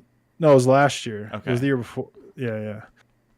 Skate Story was his first pick, which is crazy. Skate Story does look rad. I think it's like maybe a good pickup for this year, but yeah, of course it didn't ship. Just kind of struggled. Was kind of rallying there towards the end, but I think Green Toast is the one that said he's not going to play again. I think you might be right. But look, man, it's all for fun. Hey, Green Toast, I'm right there with you in last place. We all learn, we gain experience, we learn the rules. I know some people were kind of like making mistakes with some of the rules early on, some people like spent all their money. I think that's what happened with Skylar. Skylar spent all his money and could not afford the rest of his roster or some shit. Anyways, but I am glad we had so many participants this year. I know people had fun, and I had fun kind of watching and following along with their leagues. I just like looking at numbers, I guess. I don't know. You have demonstrated a desire to look at numbers. I do hope that people, again, participate again this year. We get some new players. Again, we'll divvy up the leagues. It's fun. It gives you something to like look at. Like the scores don't matter, but this makes them matter in a weird, strange way. And also, I think it just kind of it's like an organic way to kind of like bring your attention to games you may have otherwise not have noticed. So no, like for sure, like the fact that like something like a UFO 50 scored as well as it did, it might be a game that you might not have been paying attention to until you saw it like on someone else's roster and be like, what the fuck, that's a 91, that's crazy, maybe I should try out this game, so do a lot of the games that we all played this year are in these leagues, and I like that our rosters are, like I've always said, a representation of the shit that we play. And I don't know, it's kind of cool. Yeah. But that's it. So the winners, I think it's Tubala. We'll kind of we'll wait till it's going to be a couple weeks before we have the finalized, like, and league managers will have to do the manual. League managers will have to do the manual adjustment. And don't be afraid, because I believe when it hits midnight on the 31st, the dropped counter picks will switch to a minus 15, but that's not accurate. It's actually a -7 based on a house rule early on, because other leagues you can pick up counter picks in the middle of the year. We don't do that, but the way they balance that out is if you don't make all of your counter picks by the cutoff, like in October, then an empty counter pick slot turns into a -15. It's a way to punish players for not picking up a counter pick because counter picks are dangerous, right? Yeah. So it's going to switch to a -15 automatically at the end of the year. League managers will switch that to a -7.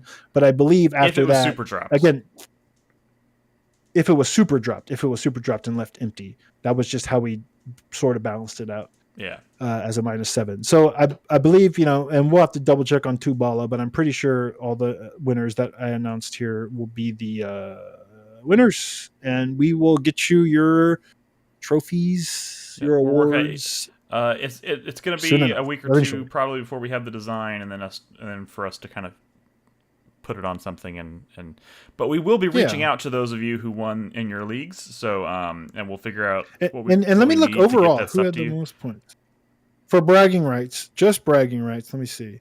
I believe it was the first league. Was it Brad? Was it Brucey? I think it was Brucey with 156 or something.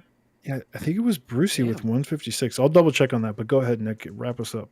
Okay, yeah. So that's going to be the end of the show, guys, and that is going to be the end of 2024. First of all, big shout out. Thank you to everyone who's tuned in and hung out with us and been part of our Discord and just enjoyed hanging out and talking about games all year long. We really appreciate it. We'll be back next in 2025 to talk about more games and do another Fantasy Critic draft and all that good stuff. And some of us will be producing a top 10 video at some point. So keep your eyes peeled for those. Look, do you want to know, are these videos getting made, Chris Davis? Or we talked about maybe... They're going to be a little different this year.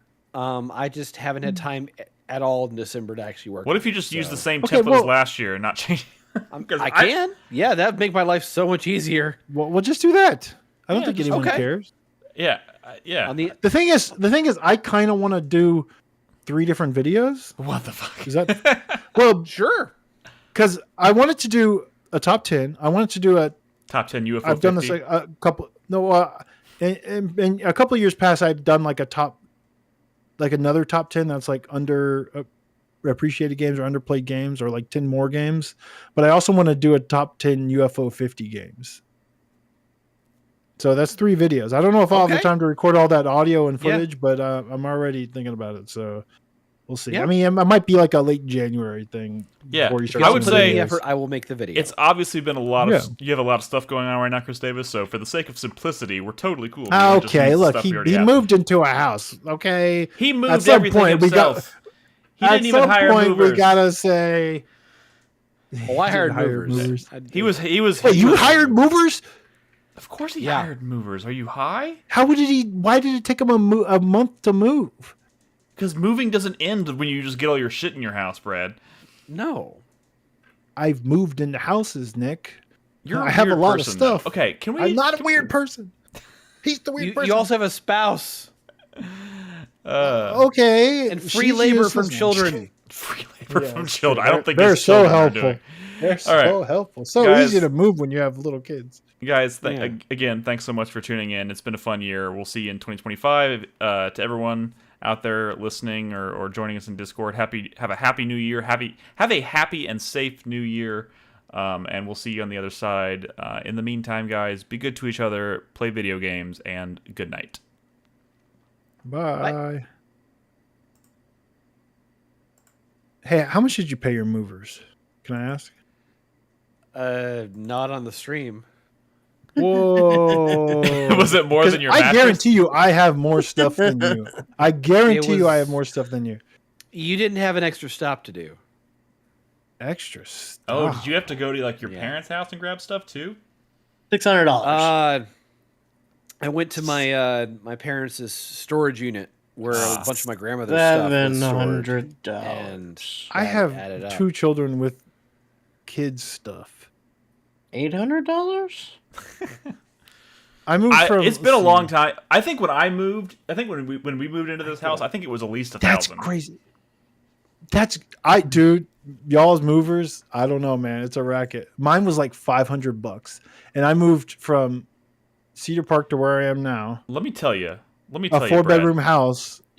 I'm glad it worked out for you, but my wife specifically has had 2 horrible experiences with movers that charged a much smaller amount than what we paid to move into this house. What does So that mean, when though? like horrible, what? Like showed up like 6 hours late and then wanted to charge more for Dude, you know my fucking movers, they got the whole thing done in 2 hours. No. It was crazy. It was crazy. I was like blown away by how good these movers were, and it cost me like $500. I used ATX firefighters movers, firefighters. Okay, I requested a bid from them and they never got back to me. Well, they got back to me, man, and they were awesome, Yeah. fast, and I mean, there are like strats. Like I put the big stuff in the garage, like myself, so that when they showed up, it was real easy. And I pack up my own stuff. I don't let them box it up. If you're letting them put shit in boxes, you're fucking up. You're doing it wrong. Oh no, I put all my stuff in boxes. My problem, Yeah. one of my problems was that in addition to the stop, I was in a 3rd floor apartment that makes a difference. with no elevator. I'll tell you this, I'll never But, like, forget. still, I how moved much out of a stuff do 3rd you floor have? apartment once, and we hired movers. And this one dude came up and grabbed our entire, love seat, I guess is what you would call it, and just over his shoulders, carrying it all the way down 3 flights of stairs, like it was nothing in the middle of the summer in Texas. And I was like, was it holy shit. fucking cheap IKEA shit? Maybe it was. I mean, it probably wasn't the nicest shit, but like it wasn't light either. It was really impressive. Also, the movers that moved us into this house, they had a bunch of like these really fancy, expensive dollies they were using. Never use their dollies and stuff. I mean, if you have, oh, never mind. This is just part of this is what they use. They brought a whole bunch of them. Yeah. They left they forgot one of their dollies, and we tried to give it back to them because it was like, this is too nice of a dolly. Like, I would feel bad keeping this dolly because it's so nice. And does it like folds out into a cart or something? Yeah. No, I mean it's just like you can extend it and you can tie shit down on it, like it has straps on it and like super like nice tires and stuff. Like we still have that dolly, and it's badass. Okay. We tried. I like we the tried to movers give it that back. will take shit. Pretty cool, They don't man. anymore. You made an effort. Shut up, Crispy. Pretty cool. Okay. Crispy. Yeah, come on, Crispy. What? Crispy, where you going? Talk to me. Okay. Have you looked into 1,000 Times Resist at all? No. I mean, Shit. dude, I'm fucking struggling. So buy it on Steam. No, I'm not playing it. Why? Because it is a fully voice acted cinematic visual novel. I am watching it, and that's why I didn't feel comfortable talking about it on the podcast, because I am technically not playing it. But the actual playing of that game is very little actually playing, so it is a perfect game to just watch. And that experience has been kind of like I've been enjoying it so much. I'm kind of sad that I'm not playing it, even though like there are some choices you can make, but it's not like the person that is piloting, I trust. The reason I'm like comfortable doing this is because anytime I played like narrative adventure games, like a Telltale game or like a Life is Strange, I made Malia play those anyways. I can't stand playing those games. I'm just sitting there helping her make decisions and stuff. And if there's like a QTE or something, maybe I'll do it. But so I'm comfortable like just watching someone play a game, and it's been like a pretty fascinating experience seeing the player being kind of like, what is this game all about? They're not really talking to everybody, to like, you can tell by watching like, oh, they're really getting into it. Now they're like talking to everybody, and like now they're exhausting all the dialogue. They're going back to see if there's like more dialogue. I could see as I'm watching this player get like really invested in this game, and seeing which is kind of interesting because that's probably like how my approach would have been. And there are points where you're making like some decisions in dialogue, mostly for flavor, from what I can tell. But like, I'm like, my players making some good choices, the choices that I would make. So it's kind of been like a fun experience just to watch it. And I will say, play it or watch it, like fucking remarkable. What I 1,000 times resist. Look it up. It's a beautiful game with like a wonderful soundtrack. It is cinematic and gorgeous in ways you would not expect for a game that doesn't. It's not like a huge budget thing. Oh, is it made by the same people that did Slay the Princess? No, I don't think so. I don't think so. This is, I believe, the developers out of Hong Kong. I don't actually know much about the developer, but it's been a pretty wonderful ride so far. So I highly recommend it, especially to you. Black Tabby. Okay. Like not to Nick, but I put it on my wish list. It's not Japanese. Maybe but it's Chinese. Well, watch. You know what I would do? What's the difference, right, Nick? You said you watched Jacob Geller videos. You walked right into that. He covered this game in one of his videos. Yeah, I remember that. I know. I know. It was also his number 2 game. Actually, in keeping with that general idea, Nick, why did you say you weren't going to finish mouthwashing? Because I don't have time. I just not. Time for what exactly? Dude, right now, I am spending... Short. Oh, God. You know what? I don't want to I mean, it is short. It is short. Like, you're not going to finish it before the end of the year, but are you not going to finish it ever? It's movie length. Yeah, it's I know it's movie length. But at this point, I'd have to start it over because I've already forgotten everything that happened. I have it installed, Kenton. I have it installed on my Steam Deck. Dude, you could watch that, too. You don't even have to play it. Well, it's not voice acted, though. Now, if I find a really good voice actor... And the voice acting in 1,000 Times Resist, for reasons, is pretty extraordinary. I gotta say, but yeah, it's not voice acted. If someone like read it well, maybe, or like performed it well, maybe I would. Like that game has a huge cult following now, like a huge fandom. I could see like a group of mouthwashing. Yeah. Well, both do actually. I mean, fucking Balatro's getting 1,000 Times Resist cards. It's wild. Mouthwashing is big cult following community, like fan art. you know, like it's. Yeah. I would not be surprised if like maybe a group of people like do the performances. I don't know. I gotta look for that. I should look for that. I was surprised. It's yeah, it's pretty good.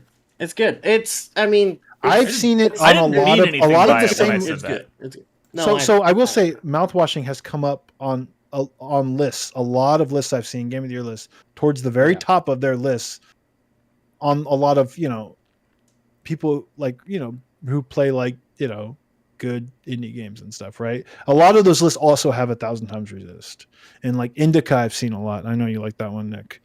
I mean, I liked Indica, but I think even right after I finished it, I was like, I don't think this is going to make my list or anything. Well, some people maybe who grew up Catholic or something really resonated with Indica, honestly. Yeah. Dude, so I played 3 hours of Animal Well. 3 hours, yeah. Yeah. So like half of it if you're like Prince of the Universe. Or Nick. But so how'd you feel about that 3 hours?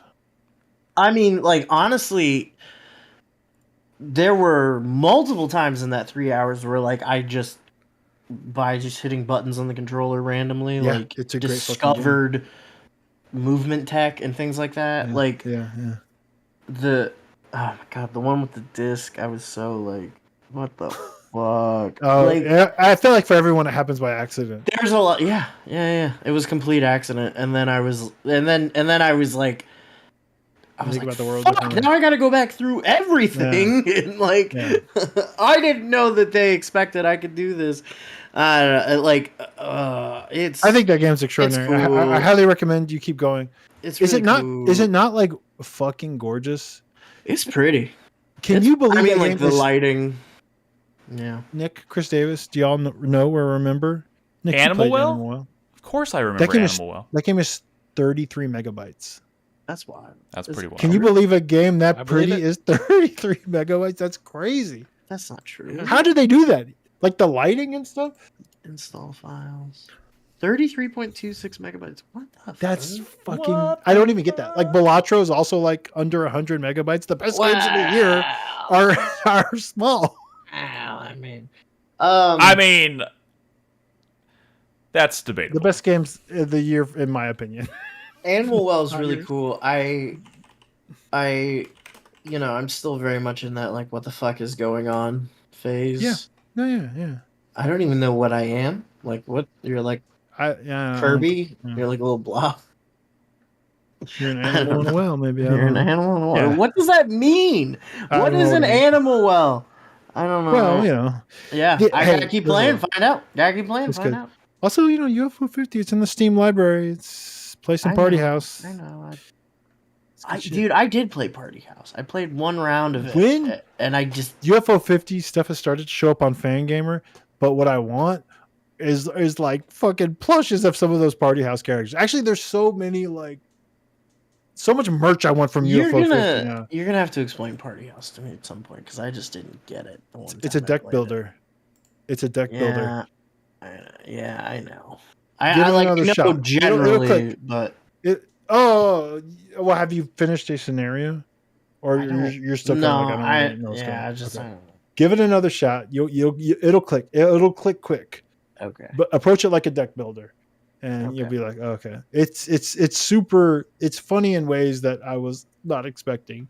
Like the way they categorize all the different, like this person brings popularity to your party, this person brings money to your party, this person brings trouble to your party, and the different ways, the character types they come up with to make all these different combinations or variations on those mechanics, like how this kind of person will cause trouble, which you don't. If you get too much trouble, the cops will come and your party's over, and you basically lose that hand. You bust. But a puppy will lower trouble because he chills people out, and the hippie doesn't bring popularity or money, but he reduces trouble. So if your party's getting too rowdy and a hippie shows up, it chills things out, so the cops don't show up. That's kind of fun. It's I don't know. It's and the ways they keep coming up with shit that make that super clever is hilarious. Because they start having this is like the paparazzi, so they can activate the popularity of someone at the party before the party's over because they're uploading pictures to social media. There's really clever shit like that. Anyways, give it another shot. It's fun. And there's 49 other games that are awesome. Which one of you bought Ballionaire? Ballionaire, Nolan. That was Nolan. I've heard I've been watching a few hours of that too. Yeah, it looks cool. It's weird. I mean, it is. It's Peggle turned into a Balatro or something. Yeah, I was thinking Plinko, but I guess I've never played Plinko. Yeah, Peggle. Yeah. Yeah. Did y'all see the roster for Games Done Quick? Mm-mm. No, we don't. It starts this weekend. Dude, it's got some good shit. They're doing Crazy Taxi with a live backing band. There's Are they going to be playing? Are they going to be playing? Fucking. I don't know, but they're doing it. Elden Ring. Sorry. They've got 2 Elden Ring events. They've got one which it's controlled by a saxophone. Come on, play. Fucking Jesus. I mean, I don't know. That's bananas. They've got a really good AFO block this year. Offspring. Are they going to be playing Offspring songs? I would not be surprised. Jesus fucking Christ. The Offspring, dude. A Crazy Taxi staple. Are they going to be doing, what are 2024? Are they going to be speedrunning UFO 50 or anything crazy like that? Yes, UFO 50 is on the list. In all 50 games, gold disc or whatever? It says various games showcase, and it's estimated for 50 minutes. So it's not going to be all of them. Boo. Hey, that's a lot of games to go through. Boo. Did anyone play Nine Souls? I did. Nick did. Yeah, he liked it a lot. Is it? Yeah, it's fantastic. if you want a balls hard What is it? boss fight, I mean, Metroidvania. it's. I mean, It's Sekiro meets Hollow Knight. Yeah, Sekiro meets Hollow Knight. I mean, I think it's more Hollow Knight than Sekiro, to be honest. But yeah, that's a good descriptor. But it's a parry-based hard as balls boss fight. But it's also a Metroid. It's a Metroidvania with. I need a win right now. 1,000 Times Resist. Stop being a bitch. Yeah, you're right. You're right. No, I got games. Yeah, you got lots of games. I've got games you can I play. got hoes. Do you, Chris Davis? Do you? I feel like I'm approaching the headspace where, like, maybe in February I'm gonna replay Disco Elysium. Whoa, see, that's a good headspace to be in. I mean, it's a bad headspace to be in, but it's a good headspace to be in. It's a good video game. When it's that headspace gray and cold outside. It's somehow both at the same time. Like that headspace good game. You could play MechWarrior 5 Clans. Oh my god. Yeah, I could do so many. Ed could have been in our family, y'all. oh shit! If we had done real quick, if we had done a 4-player minute tonight, I would have said shout out to guess who popped into my stream while I was playing Pacific Drive the other day, and not only Joseph, no, Smiley Alyssa popped in the chat, and she is a wealth of knowledge on Pacific Drive, and she got me back up to speed, taught me mechanics in that game that I didn't even know existed or how they worked, and got me back on track. I mean, Alyssa's no Miss Joker girl, but no. Okay, well that would have been insane. If I had said Miss Joker girl, that would have been fucking insane. I think I remember streaming it and her helping me out too. But Smiley Alyssa, I feel like I haven't seen Smiley Alyssa in a while, unless she's lurking right now. I haven't. She was always one of those chatters that like the game she liked.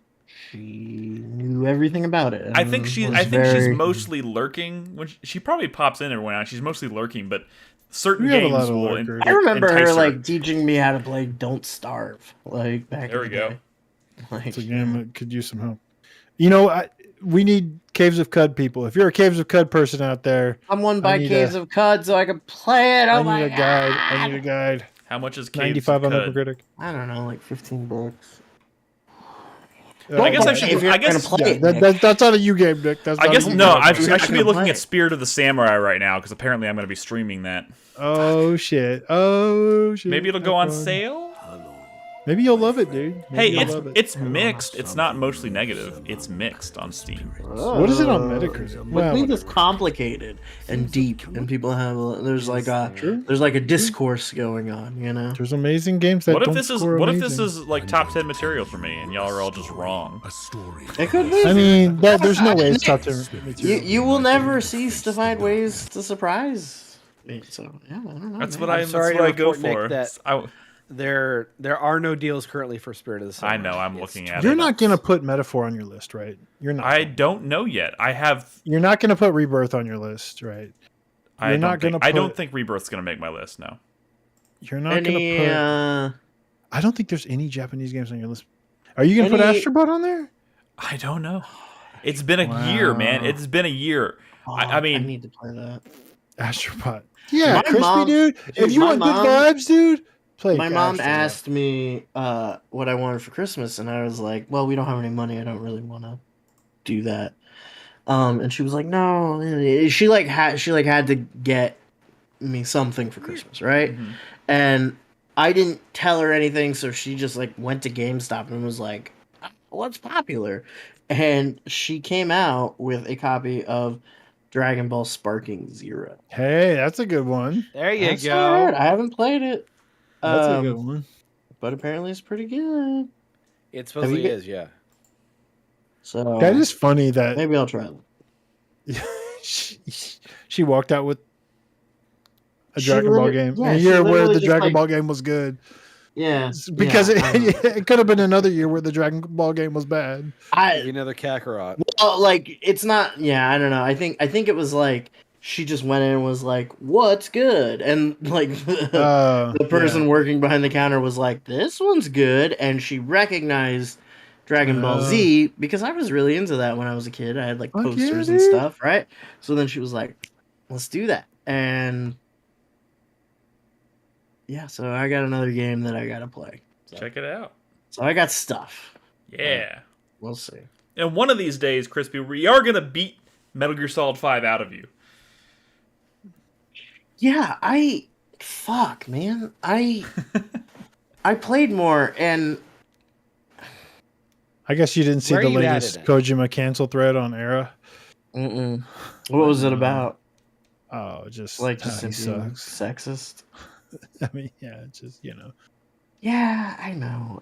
Wait. Someone give me some context here. I don't know anything about these threads. What are you talking not about? canceled for like stuff he did outside of the games that he has made, but just people people pointing at like, yo, this is fucked up. Yeah, like that this stuff is in the games that he made. But is this stuff that we haven't already known for years? You know what I mean? Well, I mean, it's stuff that some people know, but some people, like, for example, the fact that you could that quiet exists. grope women in police knots, and they say please don't, and you're grabbing their tits and they're jiggling and your character is like laughing about it. 4. Like, you could do that on MGS4. Like, remember you could hold people up and like pat them down, and if you did that to one of the one of the lady soldiers, you could like pat them, and if you like touch them in a bad spot, they would stop, it would alert them, and then they'd like beat the fuck out of you. Like, there's always been like just weird, racy, problematic shit. But is it weird that I feel like it's part of his brand, that like that like his stuff is like just kind of sophomoric and pulpy and exploitative, but that's like kind of okay? Like, I don't know. It's all weird. You don't? I mean, okay, all right. I don't know. I mean, I'm just not a fan of the man myself. I've played Police Knots. Okay, it's super gross. Oh, well, I haven't played Police Knots, so I'm not gonna vouch for anything. I don't like Metal Gear Solid, I think, and Metal Gear Solid is Metal Gear Solid. Yeah, I'm sure he's kind of like reined it in a bit. There's stuff even in Death Stranding that people were like, "This is a little gratuitous." It's kind of weird. Even the stuff that he's shown for Death Stranding 2 with like all of the young actresses like dancing and stuff. I mean, I don't know. There's weird stuff going on. Yeah, like them all like taking pictures and like, I don't know. It's weird. It's a weird thing. Whatever. I don't know. I like. I don't know. I think people's tolerance for that kind of thing is like just gone now for sure.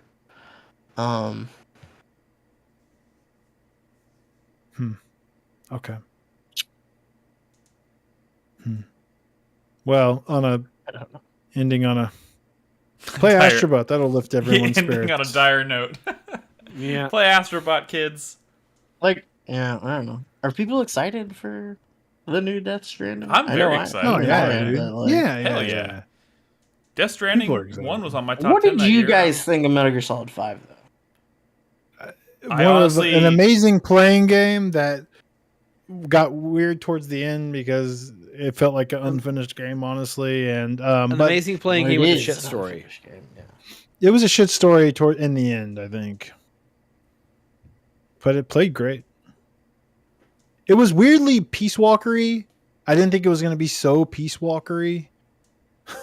It felt like a sequel to Peace Walker, less of a sequel to a regular Metal Gear game, but it played great. I've seen it argued that Peace Walker is Metal Gear Solid 5. Those people are smoking. And this is Metal Gear Solid V. Oh god. Well, which they're out of their minds. You think? Yeah. I mean, look, the true GOAT is Metal Gear Acid 2, and I would kill for an Acid 3. Man, I never got to play those, unfortunately. Dude, Acid. I mean, they turned deck building and made it into a like. They're fucking awesome. Those games are awesome, especially the second one. Like a legitimate good, like you're opening packs. Like it's a legitimately good deck builder, but like they take like it's like grid based tactics and like it's smart and deep and Metal Geary in all the right ways, and like mechanically and stuff. I really enjoyed those games. Anyways, I'm going to bed. All right, gentlemen. Me It's too. been fun. If I don't speak night, to y'all everybody. before, happy New Year. Don't forget to upload your audio. It's already up. All right, ready to go. And thanks for bearing with me. This stream worked out pretty well. I think this is manageable. Yeah, who needs this Chris It ain't Davis hard. fella? Yeah, you're fired. I'm just kidding. Fine. Or actually, Make our videos, then you're fired. on a different note, now you can sit back and enjoy what we've always been enjoying, which is just showing up and recording. In your very bright room. I'm telling you, man, work on your moods. Get some mood lighting, maybe some blues and Light some greens. candles. I don't know. So how is the lighting right now? It's very bright. It's just a bright square. Oh, okay. It's not that it looks bad. It's better. It's that I just don't remember the last time I was in a room that bright and felt like I didn't want to immediately turn the lights down. Dude, just do your accent wall on the side or the behind you. Do an accent wall. Or just That's probably better. make it green, maybe. Yeah. I mean, you need like a ring light or something, maybe. Ugh. Yeah. Do you have I've got an LED strip across my desk right now, and I'm messing around with some covers for it to kind of balance the light.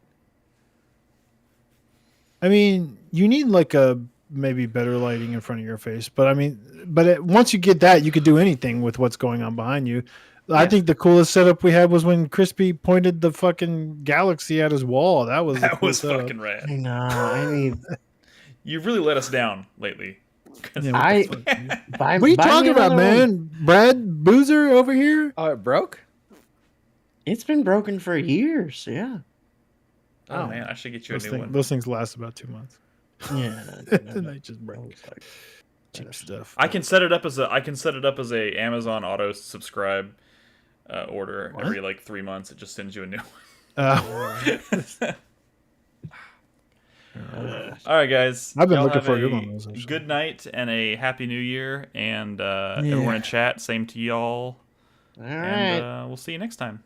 Be safe. Have fun. Love ya. Bye.